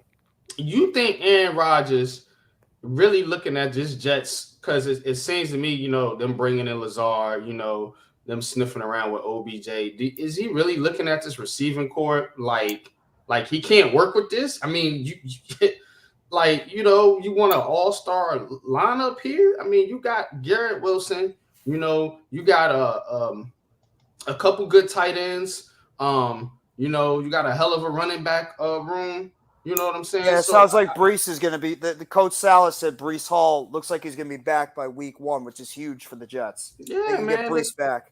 What more do you want, man? See, this is what be killing me about guys like Aaron Rodgers, man. You know what I'm saying? Their cockiness. Like, come on now. I You blame the don't dark need, hole. you don't need goddamn OBJ. You know what I'm saying? You got a good squad already. Because they want to You know? stockpile talent. That's why they want to just be able to spread the ball out, go 4 wide, and they can have Hardman, OBJ, Lazard, Wilson go 4 wide a lot, spread that ball around, make it difficult for defenses to be able to handle that offense. That's how they pretty much want to go. They want to try to stockpile as much talent as possible just to ensure themselves. Because you look at Kansas City's offense, you look at Buffalo's offense, you look at some of those top teams in the AFC. That's why they want to continue to stockpile talent on offense. That's why they want to get an OBJ, because Hardman has had injury issues, and I like Lazard, but that guy's been inconsistent. He's also been banged up. That's why you want to have depth. That's why they want to bring in a guy like OBJ. Doesn't hurt to bring in more talent, especially when a guy like OBJ could do it for your offense, to go with the guys you already got. And like you said, I like their tight ends a lot. I like Conklin. I think Uzama's solid. I like that kid Ruckert that they got last year out of the draft. He's solid. Brees is good. I think Zonovan Knight and Ty Williams are not that terrible, or Ty Johnson. So that's what they should have did, Mets. They should have went all in on Lamar Jackson. Me and Coach, we all been saying it. You know what I'm saying? And look, you could have signed OBJ if Lamar's on the Jets, OBJ signing with the Jets. They still, they have obviously a relationship here. You know what I'm saying? So, with Aaron Rodgers, I don't know, man. You know what I'm saying? I don't like this. I don't like this for the Jets, man. It's already smelling funky. You know what I'm saying? Like, the Jets are desperate right now because they bombed so badly with their quarterback picks over the past few times. They have no choice. They have to go this route because they bombed with Wilson. They bombed with Darnold. They bombed with Hackenberg. They bombed with Petty. They bombed with all these picks before. So they're saying, screw it. We got to go the veteran route. Let's bring in the big fish in Aaron Rodgers like we did years ago. That's a team that got desperate because they suck at drafting quarterbacks. Yeah, they do. They do. Absolutely, man. If the Giants went all in for Lamar, I would have understood. Didn't make much sense for the Giants unless they were going to move off for Daniel Jones. Don't do it. Don't bring up. Let's not start the Daniel Jones stuff. You're going to start bringing out all the haters. That's not Daniel Jones. He's great. That's not the route I would have went if I was the Giants. I'm happy with DJ. But it is what it is, man. For the Jets, though, I definitely think Lamar would have definitely been an upgrade because that team feels like they're a quarterback away. That's why they doing this run around thing with with Mr. Aaron Rodgers. So dark hole. Yeah, damn dark hole. Like, who does that anyway, man? Like Aaron Rodgers. Come on. I've never heard of this before. I was joking around with this when I was spending time. Like, me and my mom went out. She always makes fun of Aaron Rodgers all the time. It's pretty damn funny. Like, she trashes Aaron Rodgers all the time, and I just sit there and laugh. Like, I'm talking about the damn dark hole, Aaron Rodgers, this, like the things he does. That dude is out there. Like, he is. He is a very interesting fellow. Is that good? Yeah, I agree. I do like Lamar Jackson, no match. You know what I'm saying? And look, if he was on the Giants, you wouldn't get no complaints from me, man. But I just think the direction that the team was moving in didn't make much sense, man. But I have players that I do follow in the NFL, you know what I'm saying, outside of just the Giants, man. Lamar Jackson is one of those players, man. I've always been a fan of Lamar Jackson. I thought he was the best quarterback in that class with Josh Allen and Sam Darnold and all of them. So always been a Lamar Jackson fan, man. Yeah, I thought So you were going to that's say why I the wanted him immortal on the champ, Jets, Josh man. Rosen. Yeah, exactly. You know what I'm saying? He was the last one picked, man, and it looks like he's going to be the best one out of all of them. So I still think it's goes to Allen. show you. I'm still very high on Josh Allen. I think he's still the best one. Out I'm not downing Allen. I just think Lamar it's a different dynamic. You know what I'm saying? With Yeah, Lamar that's Jackson, true. it's a little different dynamic here. You know, from a passing standpoint, you could argue Allen's better, but you can't argue Lamar Jackson's more dynamic. You know what I'm saying? As far as what he can do with the ball in his hands. You know Would what you I'm saying? agree that both their stocks sort of took a hit after this past season because Lamar couldn't stay healthy, and then how the season ended, and then the way Josh Allen was just turning the football over the place? They're both terrific, but I think their stocks sort of took a little bit of a hit after this past season. Well, then you had some guys kind of you know, rise up. You know what I'm saying? When you're talking about a guy like Jalen Hurts, you know what I mean? Yeah. So you know, you had some quarterbacks have some pretty good seasons. You know, Geno Smith, Daniel Jones, different guys. Jalen Hurts should thank his lucky stars. He's got two wide receivers named AJ Brown and Devontae Smith, who might be one of if not the best wide receiver duo in the NFL. So that helps him out too. Dable. I think we're gonna see a different Josh Allen going forward. I don't believe that. I don't know. I think from a turnover standpoint, you can argue that, but I mean, he's still gonna be Josh Allen. He's still gonna put up 30 plus touchdowns. You know, he's gonna rush for probably 500, 600, 700 yards, something like that. I mean, he's still gonna get it. He's still gonna be a good quarterback. But yeah, I kind of agree with what you're saying here, No Mets. I think he lost a little bit with Dable as a coach. You know what I'm saying? You see him turn the football over at a very high rate. I think that's one of the things you could point to that Dable probably helped him in that regard. But Josh Allen's still going to be a good quarterback. I disagree with Dable. I think it's Shea Tierney. I think the quarterback's coach, when he left, that might have been impacting him a lot more. Yeah, I think that Tierney leaving impacted him more because Tierney was working a lot more with Josh Allen individually while Dable was handling the entire offense. So I think losing a guy like Shea Tierney and what Tierney has done with Daniel Jones, I think that's been the bigger impact to a guy like Josh Allen than it was actually Brian Dable himself. Absolutely.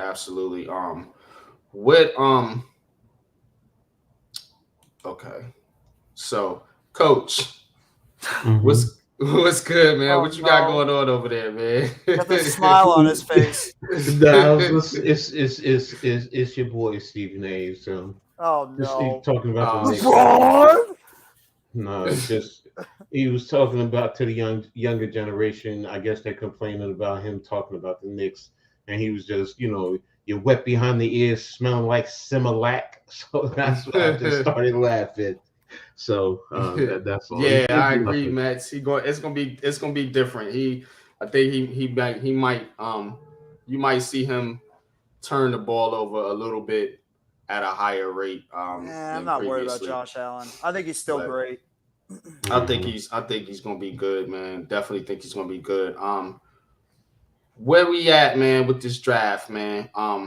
What we doing first round? Jets, Giants, man.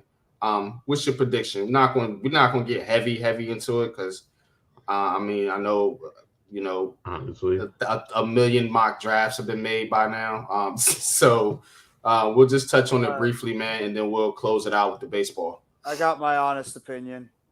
I think Jets are going offensive tackle and Giants are going corner. That's just how I feel. Might be off the grid a little bit. Well, not the Jets one. I think they definitely are going offensive line. Just depends if it goes tackle or if they maybe go trade back and get themselves an interior offensive lineman. I think they're definitely going O-line. I don't know why I feel like Giants are going corner. I do. I think they're going to want that young outside stud cornerback because the fact that Adoree is not going to be here long term and he's injury prone, and the rest of these guys, they're unproven and they're also injury prone. I think they want that lockdown cornerback. That's what Wink Martindale loves. He loves to have that lockdown young quarterback to build this defensive off. So I believe they're going defense, and I'm leaning more towards corner. He says he's not great yet, Jeffrey, because he ain't accomplished much. not to be the That's dead just, horse. you can't blame a quarterback when the rest of the team also isn't doing their job too. I think it's not just Josh Allen. The rest of the team is also faltered as well. So I can't just solely blame Josh Allen. That's fair. Coach, what you thinking, man, about this draft, man? What are you thinking? What are you leaning, man? Pick Jets, 13 for the Jets, Jets and then offensive tackle, Giants trading out of the first round.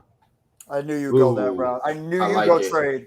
I like it. Elaborate, please, sir, if you They're don't gonna mind. trade. They're gonna trade back into probably the top of the second round, and they're gonna pick up a second and probably a third round draft pick because you're trading out to the first round draft pick. So that's gonna give you 4 picks within within that frame, and you'll still be able to pick up receiver, cornerback, center, and maybe an edge rusher.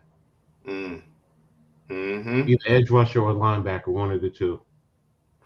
In my unpopular opinion. Yeah, man, most definitely, man. I like it, man. This is definitely the route I would want to take. As the Giants trading out of the first round, picking up extra draft capital. This is something I've talked about a lot. But to play, kind of to go in a different direction. The Jets, I think O lineman is got to be the pick for the Jets. Mm-hmm. At this point, you know what I'm saying. You bringing in Aaron Rodgers, you definitely don't want him running around back there, man, getting his know what knocked in. So Yeah. you putting a lot of investment here. Interestingly, though, interesting to see if Mekhi Becton can kind of bounce back there for the Jets, man. I don't trust him. And I don't give trust them, him. you don't trust him. I mean, They tried that 2 years in a row. 2 years in a row, they put the trust in this kid, and for some reason his body just can't hold up. He slimmed down last year, and then all of a sudden before the season he ballooned back up, and then he blew out his knee. I can't trust this guy until he goes out there and proves it. Any chance the Giants trade up over under 10% the first round? I'm going a less than 10% chance, so I guess that would be the under here. Unless I do a not player on that board is there, I doubt it. I just don't see it. They don't really have that pressing of a need to want to trade up for. They just signed this center. What's it? J.C. Hausenauer. Hausenauer. He's not that great. I know he's not that great. But it does give you experience at the position. I do think they're going to take a center in this draft at some point, or another interior offensive lineman, and move one of Ben Bredesen or what's his name? Shane Lemieux or Jack Anderson to center. So I think that's the route they go. I don't see them trading up unless it's like one of the top receivers, maybe. Maybe they trade up a couple spots if a guy like Addison slips or something like that. But I put it at probably a 5% chance. Yeah, I see. There'll be no point to trade up for a wide receiver. I think I'm leaning more towards, and the fact that they said they're interviewing all these wide receivers is making me believe they're not going wide receiver. A, because they're so deep in this class, and B, I don't really see that big of a distinction from like an Addison, a Smith and Jigba, a Flowers, a Johnson, from like guys like A.T. Perry, Hyatt, all these other guys that could be drafted in the second, third, fourth round. I think the Giants would be reaching. I would rather get one of those wide receivers in the mid rounds, put them in that system, and you develop them. So I'm leaning more towards they're not going wide receiver in the first, and they're going to go after wide receiver in the second to fourth round. He says some mocks have the Giants trading up for the CB from South Carolina. Look, man. Like I said, I don't see it. I don't see the Giants trading up. They can let the look. Here's the thing, though, Mets. They're gonna be people that are going to reach in this draft, particularly for the quarterback position. Yes. They do it every year. Somebody's, you could see you might see a couple, you might see a running back, Robinson taken in the first round. You could see some other players get overdrafted, as they say. You know what I mean? That's going to put the Giants in position to basically go best player available if they don't, trade back like Coach said. So, I don't see him trading up. Sleeper pick for me. Sleeper pick for me. Honestly, if he's there, it somehow drops to 25. Kalijah Cansey. Absolutely, yeah. Kalijah Cansey. I think that if he's there at 25, I think the Giants will, quote unquote, pounce on him, and they're going to take him. The kid's looks not like according to Mel Kiper. Mel Kiper has the Giants trading up, and Cansey going, I think, at 28. That's why he has the Giants trading up for who? Yeah. Can't wait to hear this brilliant statement by Mel Kiper. Who it was? Hold on a second. Was it a wideout? I'm trying to remember. It was Zay Flowers. Yeah, they moved up to I'm trying to remember. I think it was like 15 or 17. You're gonna trade up for Zay Flowers? No, I like Flowers, but no. Yeah, man, but he's not trading 25. You're right. He's gonna be there. But that's Mel Kiper being Mel Kiper. We all know that. Man, I don't understand how that dude. Look, man, I ain't knocking nobody, man, but I mean, come on, man. This dude, every year, man. I don't think it's very rarely he ever. I'm knocking him. What kind of nonsense right. is that? Especially the Giants pick. They never seem, especially now since Joe Shane's taken over, they don't know what the Giants are going to do. No. They all guessing because Joe Shane he's got rid of, some of the nepotism in the organization and, some of the rats, as they say, some of the snitches, giving up the goods, what the Giants are going to do, man. So we don't know what they're going to do. We don't know what the type of plan. Ain't nobody see that Darren Waller trade coming. You know what I'm saying? Everybody swapping down. OBJ was coming back, man. You don't know what these guys are doing, man. They are keeping their intentions close to the vest, as they say, man. And I love it, man. I love seeing them squirm and ponder on what the Giants are going to do and make all these wild predictions and wild guesses, you know what I'm saying? But they call us over here unpopular. You know what I'm saying? Stop it. And watch out for two players I could see the Giants dangling or could trade in the draft is Leonard Williams and Darnay Holmes. I think those two guys could be two of the players that could be on their way out. Darnay Holmes is still on this squad. He's not going to be here. Not at that $2.9 million. They could easily trade him away or let him go and bring in a younger cornerback that could take his spot because he's on the last year of his deal. He didn't play that great. You got younger options on the team. Or more at least expensive options. You have so many draft picks. You can get another cornerback. To me, I'd be shocked if Darnay Holmes is on this team at his $2.9 million. And Leonard Williams, he's definitely not on this football team at $32 million. He's either going to have to restructure that deal, he's going to have to take a pay cut, he's going to have to work out an extension, or he's gone. Plain and simple. And I can see the Giants dangling him at the as a trade. He said Mel Kiper. Mark says DJ Turner. DJ Turner. Staying at 25. Okay, that must be a new DJ Turner, the cornerback from Michigan, who ran the fastest 40. I think he ran like a 4.29 or something like that. Is he good at coverage? He's decent at coverage. I'm not gonna say he's the greatest, but yes, he can cover. He did well against the receivers at Old State. So but he didn't shut him down. He's not but he's good and he's fast. He has good hips. I'm surprised that high. I thought maybe in the second, tops third round for him.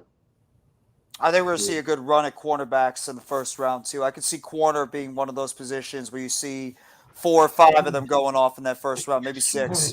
Where did I see? No, I know where I saw that. I saw that on NFL Live. That's where I saw that. What? The Giants trading up. Oh, okay. That makes no sense. Yeah. I don't. Yeah, I don't see it, man. No, I don't either.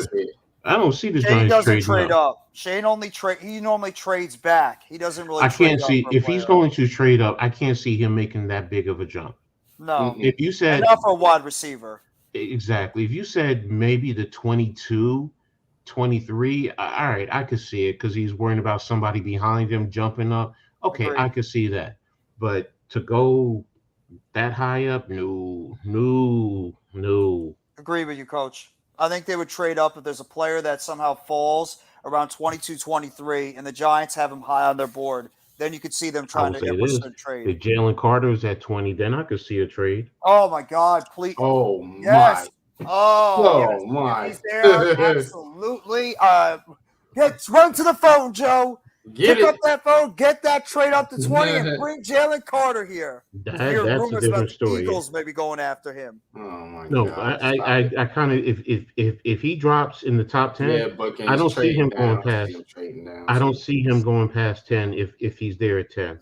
He's going to the Eagles. Because you would bring him with Jordan Davis, the old teammate, right in the Eagles, and they work well together. Come on, It's man. gonna be a scary duo. I don't want to think about that. This has got to change at some point, man.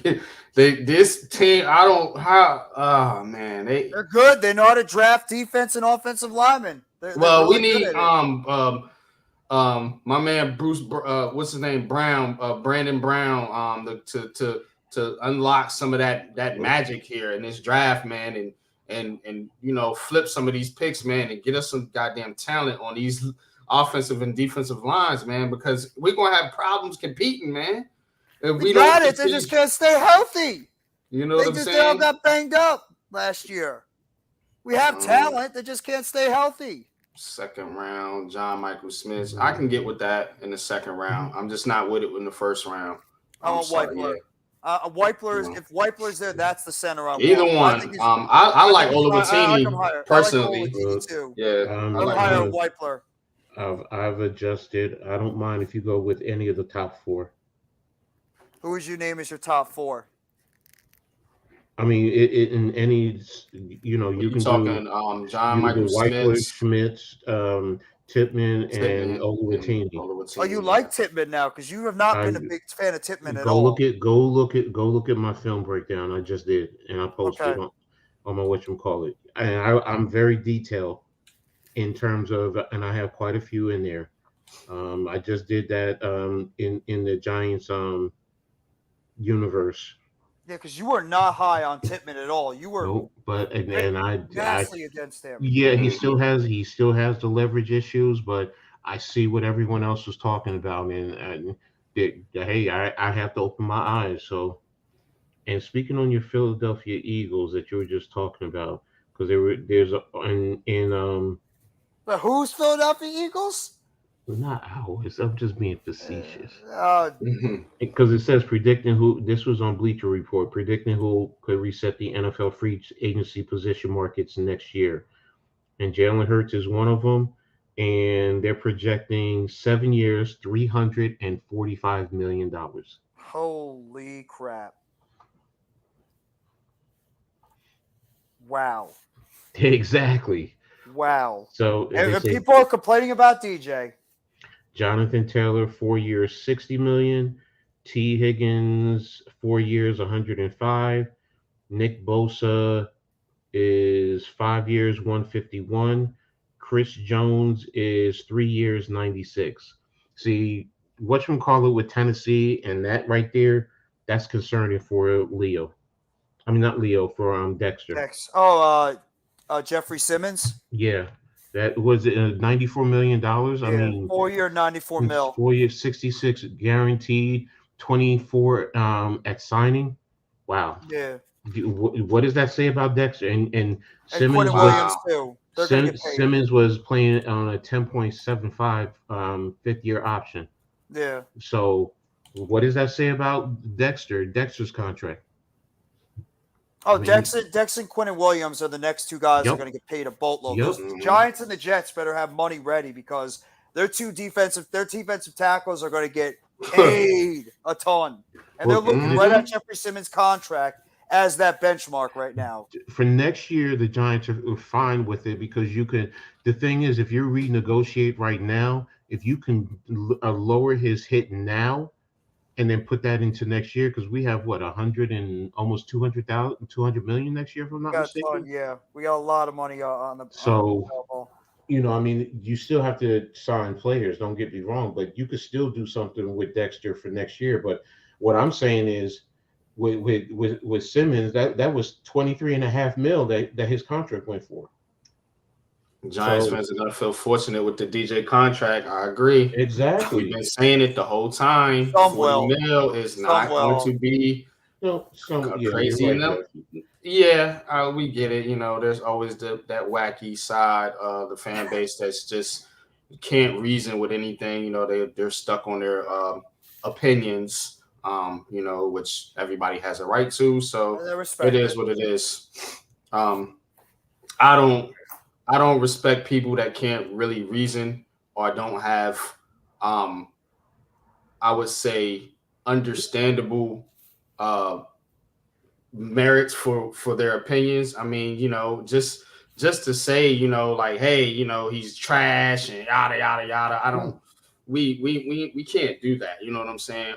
These guys are all gonna get paid. Joe Burrow is probably gonna be the last one. He's gonna reset the market, probably somewhere in the mid to upper 50s. Yeah. So Him or Herbert or Lawrence are going to probably reset the market very soon. I think the way it's gonna go is Hurts, Herbert, Burrow, and then eventually, let's see. Let's pump the brakes on Trevor Lawrence. Let's see him play a full. Because last year was good, but he still, was making a lot of mistakes. You know what I mean. So let's see year 2 or year 3 for him, and see what he does. Before we say he's going to reset the market. But I think they're in good hands over there with Doug Peterson. So Absolutely. I think Trevor Lawrence is going to be the next of the group. You know what I'm saying? After the Hurts, Burrow, Herbert group. So he just needed a coach that could get the most out of his skill set because Urban Meyer did so much damage to him. So that was the best thing. You see the difference in the coaching. Look at Jones. Look at Herbert. You know what I'm saying? Look at Jalen Hurts. You know what I'm saying? When he with what he's did. You know what I'm saying? Like these guys, man. They get with the right coach, man, and you can see the progression and the skill set be unlocked. A lot of these old school coaches, Joe Judge, they're stuck on their systems. Jason Garrett, and they don't want to develop. Check on that cough, man. You know what I'm saying? I know, man. They don't want to develop, the talent. You know what I'm saying? When the quarterback, they want the quarterback to run their system. You know what I'm saying? We have a coach that is developing his quarterback the right way, which is building the team around the quarterback instead of trying to force the quarterback to play your style of football. So that's the big difference, man, with guys like Urban Meyer, Joe Judges, Pat Shermers, and Jason Garrett's and all of them. I want to give a quick shout out to the New York area hockey teams. Rangers, Devils, first round matchup, man. I remember that 94 series. I know Jeff don't want to remember that, man. You know what I'm saying? But that was the year the Rangers, went all the way Stanley Cup Finals. Matto. This year is looking good for all 3 teams. The Islanders secured a wild card spot.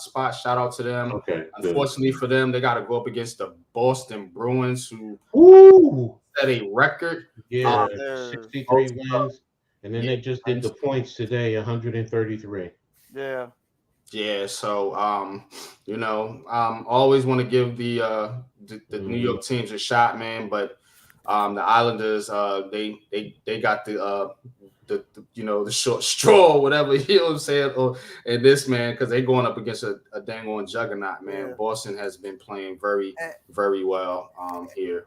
And shout out, true fact too, this is the first time since 1994 that all 5 winter sports teams in New York have all made the playoffs. First time that the Knicks, Nets, Devils, Rangers, Islanders are all in the postseason. That's what you call a revival of the New York sports scene. And you got to thank the winter teams for getting it done. Plain and simple. Beautiful thing. And I feel confident. I like what the Devils are bringing. I think the Devils are a lot of Rangers fans. What I'm hearing, the Rangers are probably the best team, but they're scared to play the Devils because that Devils team is fast. Devils always give the Rangers problems. They have got a young, fast team, and that might get problems to that Rangers team. So Devils can be scary going to the playoffs because they're playing loose. While the Rangers, they got pressure on them because they got to win. Devils, nobody expects them to win this year. And same thing with the Islanders. Rangers got a ton of pressure because they got to win. They got a veteran-laden team on that squad. They definitely do, man. But I definitely want to give a shout out to my New York Rangers, man, and to the Devils as well, man. You know what I'm saying? And like you said, all the New York sports teams, the winter sports, man, the hockey, and the basketball teams. You know, right now New York is in good hands, man. I can honestly say that, man. All the teams, for the most part, you know, are on the up and up, man. And with that transition, man, we're gonna wrap it up, man. With I was gonna say real quickly baseball. too. Have you seen a Devils Rangers playoff series? How crazy those fans get? Like those hockey fans, when the hockey playoffs come, and especially when it's a tri-state rivalry in the playoffs, like Rangers Islanders or Devils Rangers, it is nuts. Like they go all out, and I expect Prudential Center and Madison Square Garden to absolutely be nuts for Rangers and Devils. That's a different level when you got those three teams playing each other in the playoffs. It's going to be damn exciting, and I got to see it. I got to watch Devils Rangers in the playoffs because that's actually got me pumped up.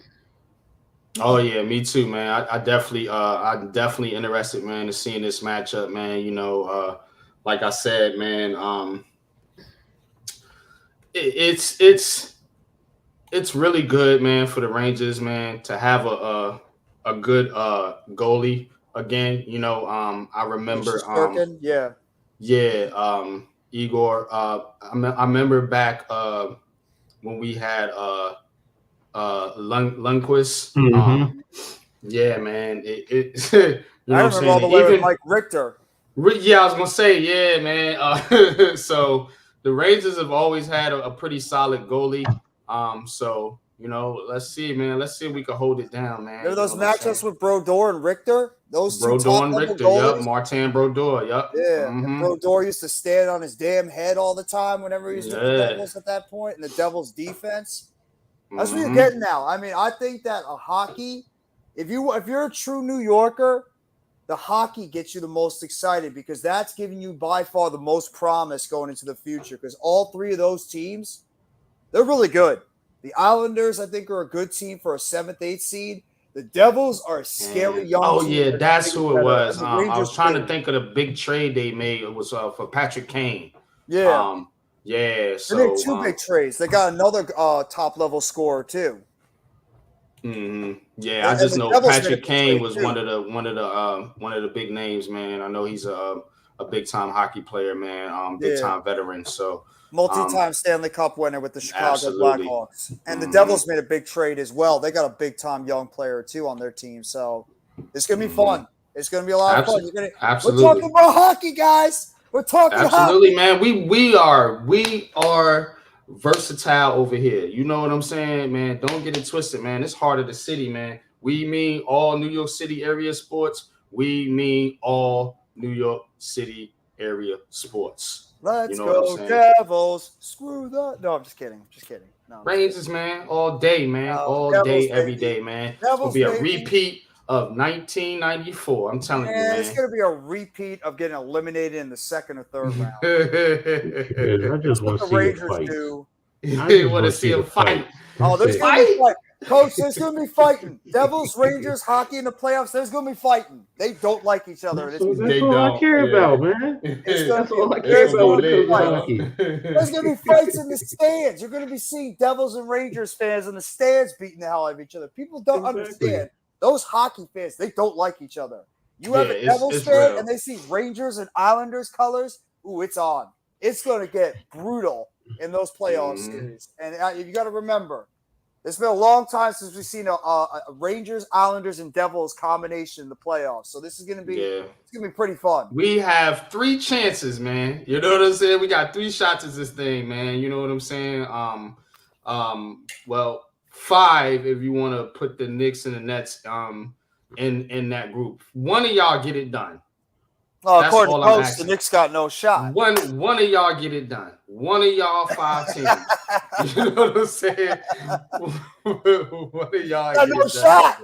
Oh, Coach, they got no shot.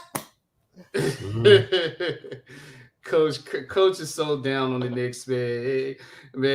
You know what I'm saying? Give this man a pat on the back, man. You know what I'm saying, man? Bring up his confidence. Coach is gonna get so excited. Basketball team. Go New York, go New York, go! Go New York, go New York, go! We're pretty much that old song back in the day. The Knicks got the best chance they've had to win since I say the damn 1990s.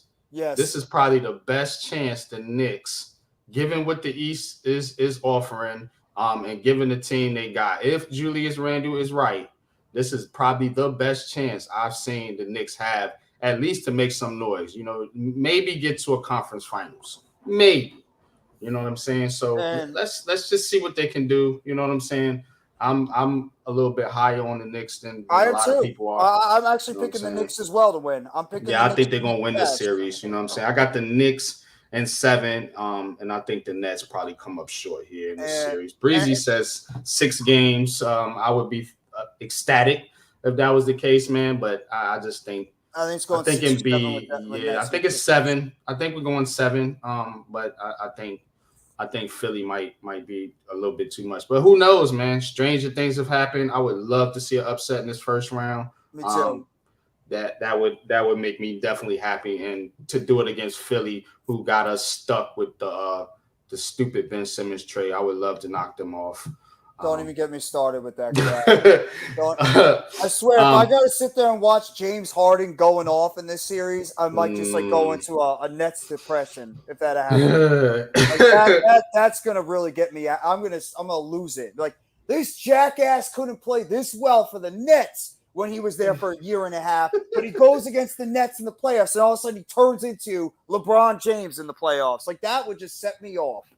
Like, I would just be pissed, and then I got to look at Ben Simmons in his suede shirts on the sidelines, not doing a damn thing.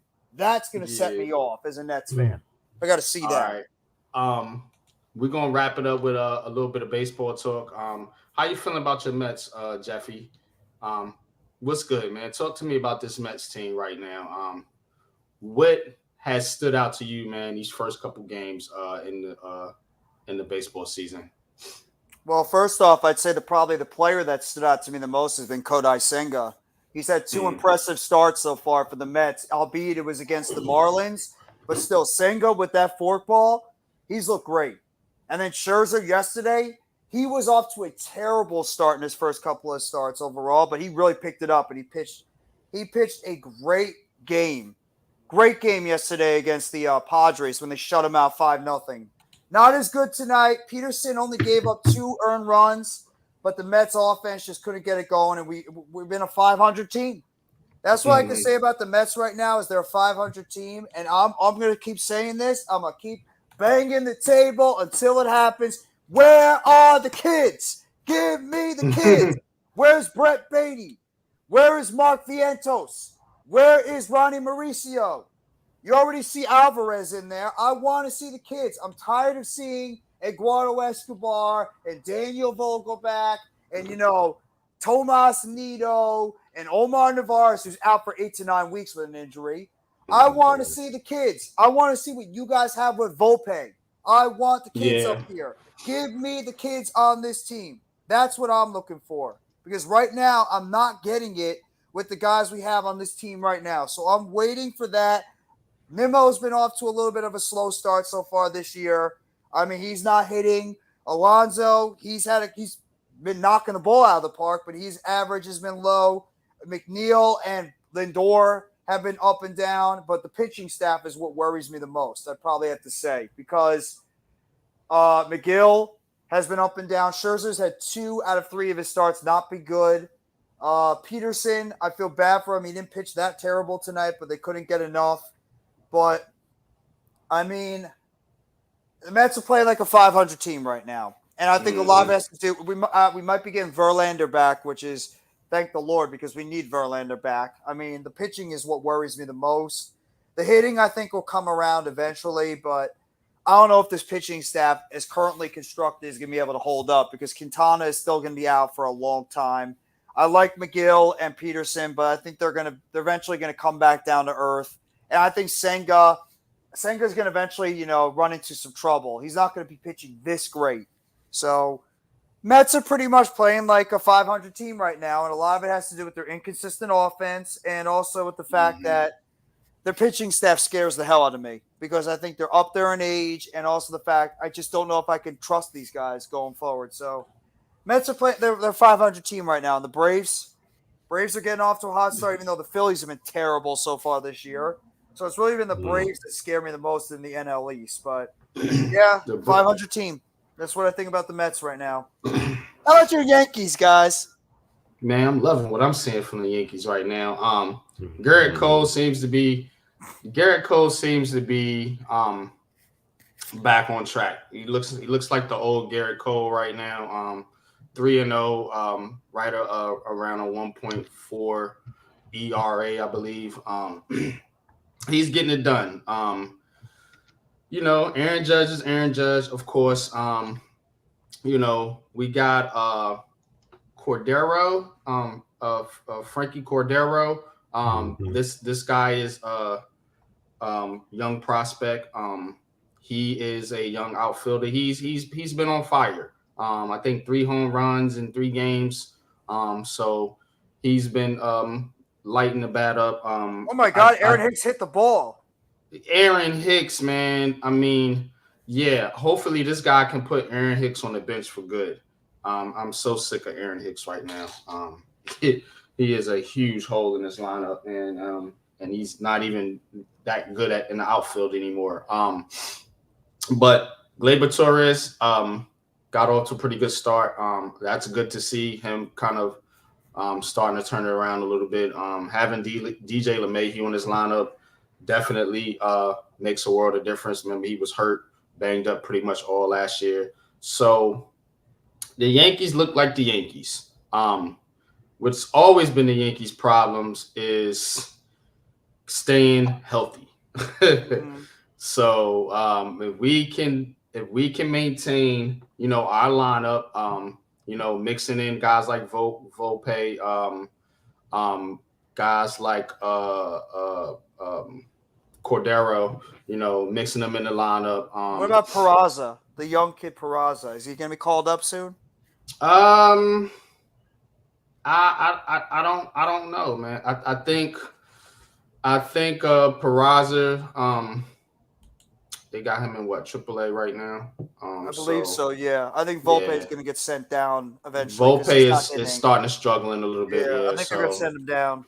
They might maybe a little bit too soon for him right now. So, but we will see, man. Like I said, main thing with this Yankees team is consistency and health, man. And the pitching has been fantastic as well. So look, man. Hey, what we got here, man? What we got here, Coach, with the Yankees, man? How you feeling about this Yankee team, man? Coach, man, what's good, Coach? Come on, Coach. I told y'all before, it's way too early for me. I mean, come on. I mean, you got Tampa Bay lighting it up right now. But, yeah, man. That team is like impossible to suck. They're always good. Tampa Bay always gives the Yankees trouble. Still a concern. Leaving running strength is still a concern. Lost to a couple sub 500 teams. Defense needs to step up. Stanton hasn't. Well, yeah, Stanton, man, he's a little slow out the gate. I ain't too worried about Stanton. Stanton is Stanton. He's going to swing, miss a lot, hit a lot of home runs. That's what you get with the Yankees. Yeah. I mean, to be honest, that's what their MO is. They want the big home runs, so they live with the swing and the misses. They don't go for a lot of the hit and run, the old school style of baseball. It's the new age. It's the metrics and what are the numbers saying? What is analytics saying? And that's how they play baseball. So, Woo! Woo! What is Wow, it? get a little temper flare there. Anthony Edwards and Ryo Achimura getting a little heated here with a nice block by Anthony Edwards, rejecting mhm. Achimura right at the rim. I You don't love it. expect that. You don't expect that from Hachimura, though. He always seems very even Um, keeled. this kid Brito, or Brito, um, for the Yankees. Because I know Mets was talking about the pitching. I think the pitching's been decent. We getting the Garrett Cole that we wanted. You know what I'm saying? This kid. You need Rodon and Severino back though. You need those Yeah, two guys we back. do need Rodon. Obviously, we need Sevy. You know what I'm saying? Mhm. But Cortez is holding it down. So is this kid. I guess is Johnny Brito. Yeah. Yeah, he's played pretty decent. So 2-0. Holy crap! This Orioles player had 9 RBIs tonight. The Orioles are becoming a Mountcastle. tough team. Yeah, I like them. They're a good they're young becoming team. a tough team. This Mountcastle kid on their team is like becoming a young power hitting phenom. He had 9 RBIs tonight. This I think Ryan Mountcastle. You've been hearing that name a lot over there with Baltimore. He's good. Mm-hmm. Yeah, man. But I think overall, man, I'm pretty good with the Yankees right now. You know what I'm saying? Yeah, I get it, Mets. Pitching is still a bit of concern. We going to lose some games off our pitching just because the consistency isn't necessarily there, man. But look, Nestor Cortez has been solid. Last year he was solid. This year he's off to a good start. Like I said, you got Garrett Cole. You know what I'm saying? Clark Smith, you can keep him. You know what I'm saying? Ain't big on him. Herman, he's inconsistent to say the nicest, man. But this kid, Rays are 11-0. Oh my god. Yeah, I mean, we get off to a 7-4 start, and then you got Tampa, just rolling out the gates. I mean, Blue Jays are 7-4 too. Blue Jays are off to a good start as well. Right. You know what I'm saying? The AL East is beastie. I ain't gonna lie. I mean, it was last year. That's outside. You know how I feel about them. Yeah, me too. So Boston is right where we want them to be, right in the toilet. Right in the shitter. Bastin. Yes. But yeah, 7-0. You know what I'm saying? Only team with a losing record in the AL East is the Red Sox. So, look, it's gonna be a battle, man. That NL East is pretty tough too. You know what I'm saying? The Marlins the Marlins been doing pretty decent. I know they got a losing record, but but I need my Phillies to step up. Phillies have been bad so far this year. They look bad. And the Mets don't look that great either. The Mets have been very up and down so far. The Braves clearly look like the best team in the NL East. But in the same token, it's the beginning of the season. Yeah. It's a long season. I'm happy. Coach, I'm happy. We're always off to great starts at the beginning of the season. I'm tired of the Mets always being great to start the season, and then they blow it in the middle towards the end. I'd rather suck somewhat at the beginning, not get too far behind, and then we finally get it going towards the end of the season. That's what we pick up momentum. You want to get in, slowly get that rhythm and get it going, pick it up. And then right at the end of the season, you explode. Yes. Yes. Not that kind of it. That's the way it is, bro. Think about it. That's exactly what you're looking for. Man. Coach, what are we gonna do with you, man? Coach? Hey, leaving runners stranded, too many runners on bases. I get it, man. You know what I'm saying? Hey, look, man. It is what it is, man. Man, I want to see But, Coach rocking that RJ Barrett jersey on one of the Yeah. streams. Hell no. Hell no. Look at that number 9 jersey Nope. sitting there. More Let's go facts Knicks. being spit Come by on, Brother Jay. The Ed. best you'll see is me wearing a 1 with a Candiano, a Cannibal Bannister. That's what you might get from me. Oh, man. Maybe a 30 with a Bernard King. That's about it. Now can we rocking that Julius Randle jersey? Like I said, 30. The only 30 I recognize is Bernard King. You know, I might rock 34. I might, respect 34 or 14. I'll give them their due respect, and maybe 13, but and 3, the old 3, from the Starks era. But after What about that, Brunson? What about Brunson? Would you think about maybe getting? What about Brunson? Because well, one, I don't buy jerseys. if I you don't did, buy if you were interested in getting a jersey, like it just one day it pops up and be like, you know what? I'm in the mood to get a jersey. I love what Jalen Brunson is bringing to the Knicks. I think I'm going to get myself a Jalen Brunson jersey. I just can't see me buying a jersey for today's players. No, I hear you. I'm too old school, man. And plus, I mean, if now, are you saying get it and plaque it and put it on the wall? Then yeah, I could do that. But to wear, nah, man, nah.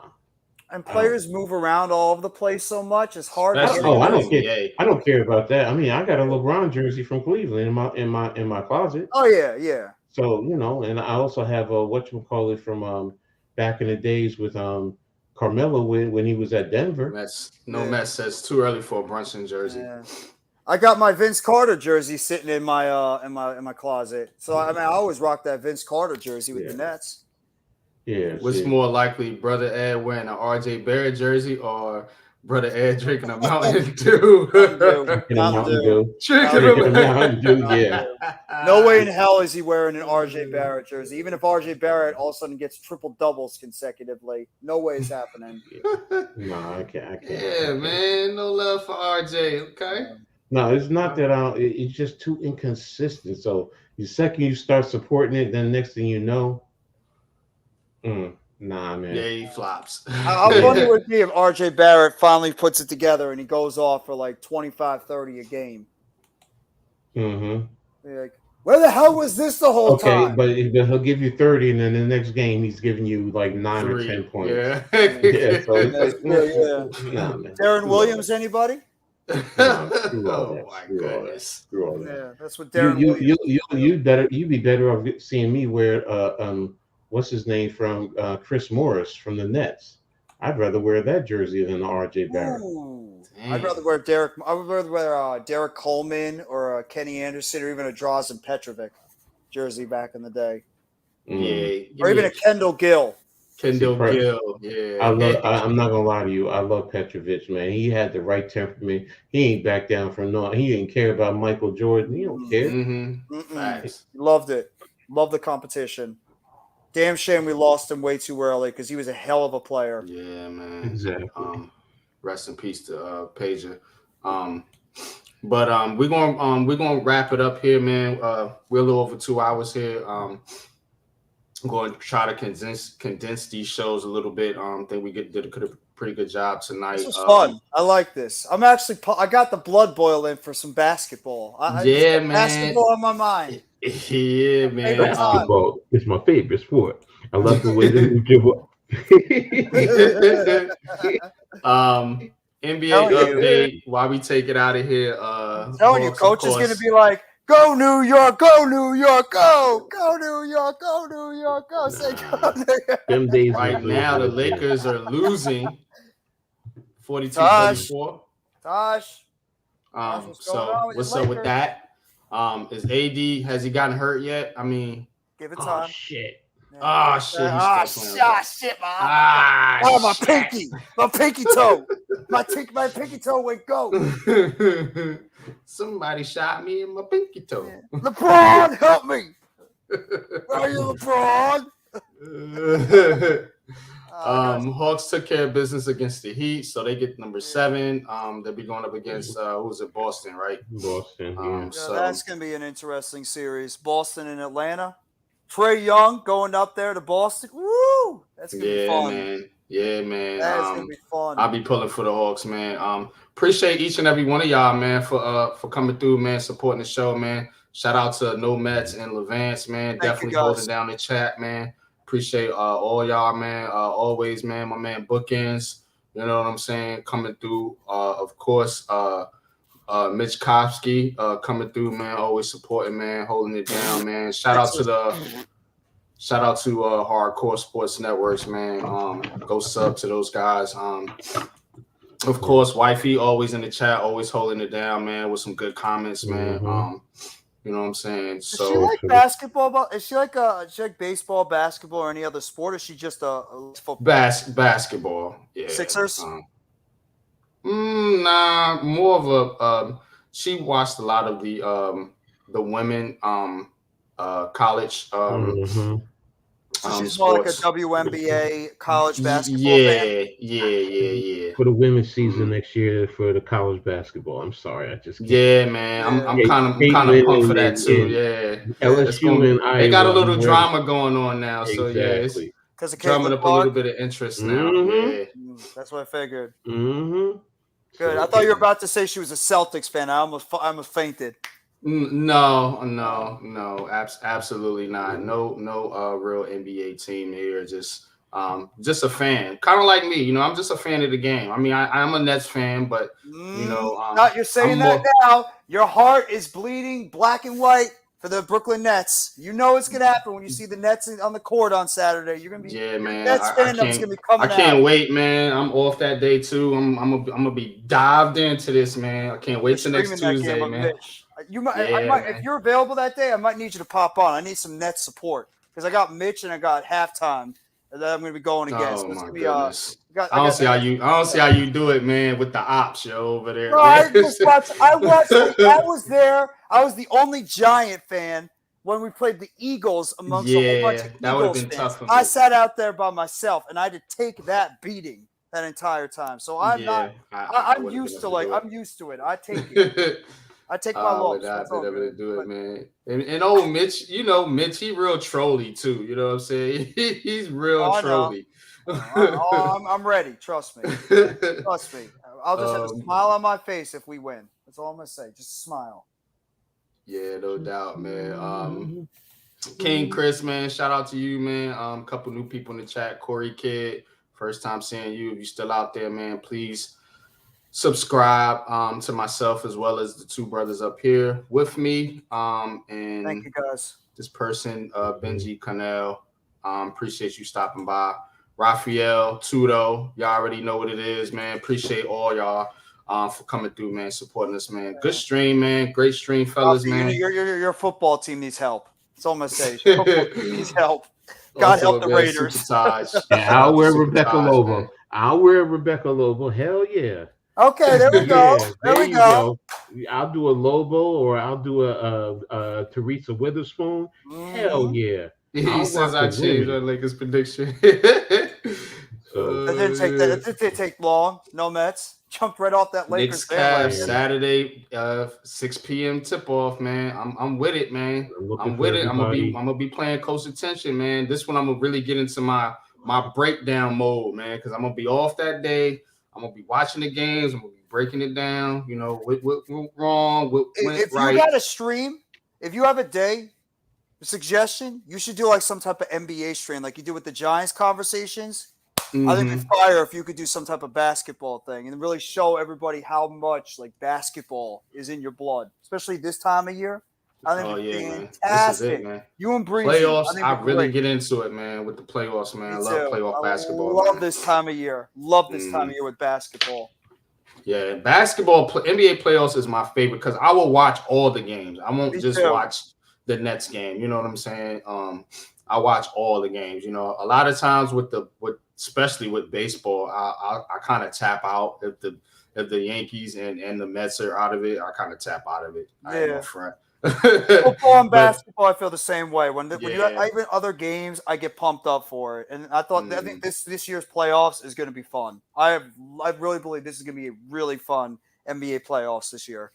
A lot of their selection is limited. Yeah, man. I think the women with Angel Reese and Caitlin, man. I think they got something brewing. I see what they trying to do. You know what I'm saying? Shout out to Big Pat. He was pointing this out on our show last week. Yeah. So I see what they doing with the little dynamic here. I see it, man. They're trying to get some interest in the women's game, but I ain't mad at it, man. The ladies do need that support as well, man. It ain't just Well, the I men will play. say this year, the WNBA is definitely going to be. That draft yesterday was fantastic, man. It really was. A lot of the picks that were made, me and Philly Sports Talk and Tyler, we had a great time, going over all the picks. I loved a lot of the moves. It's not just going to be about the Aces and the Liberty. There are going to be some teams that, may surprise people. So I'm definitely going to be enjoying the WNBA this year.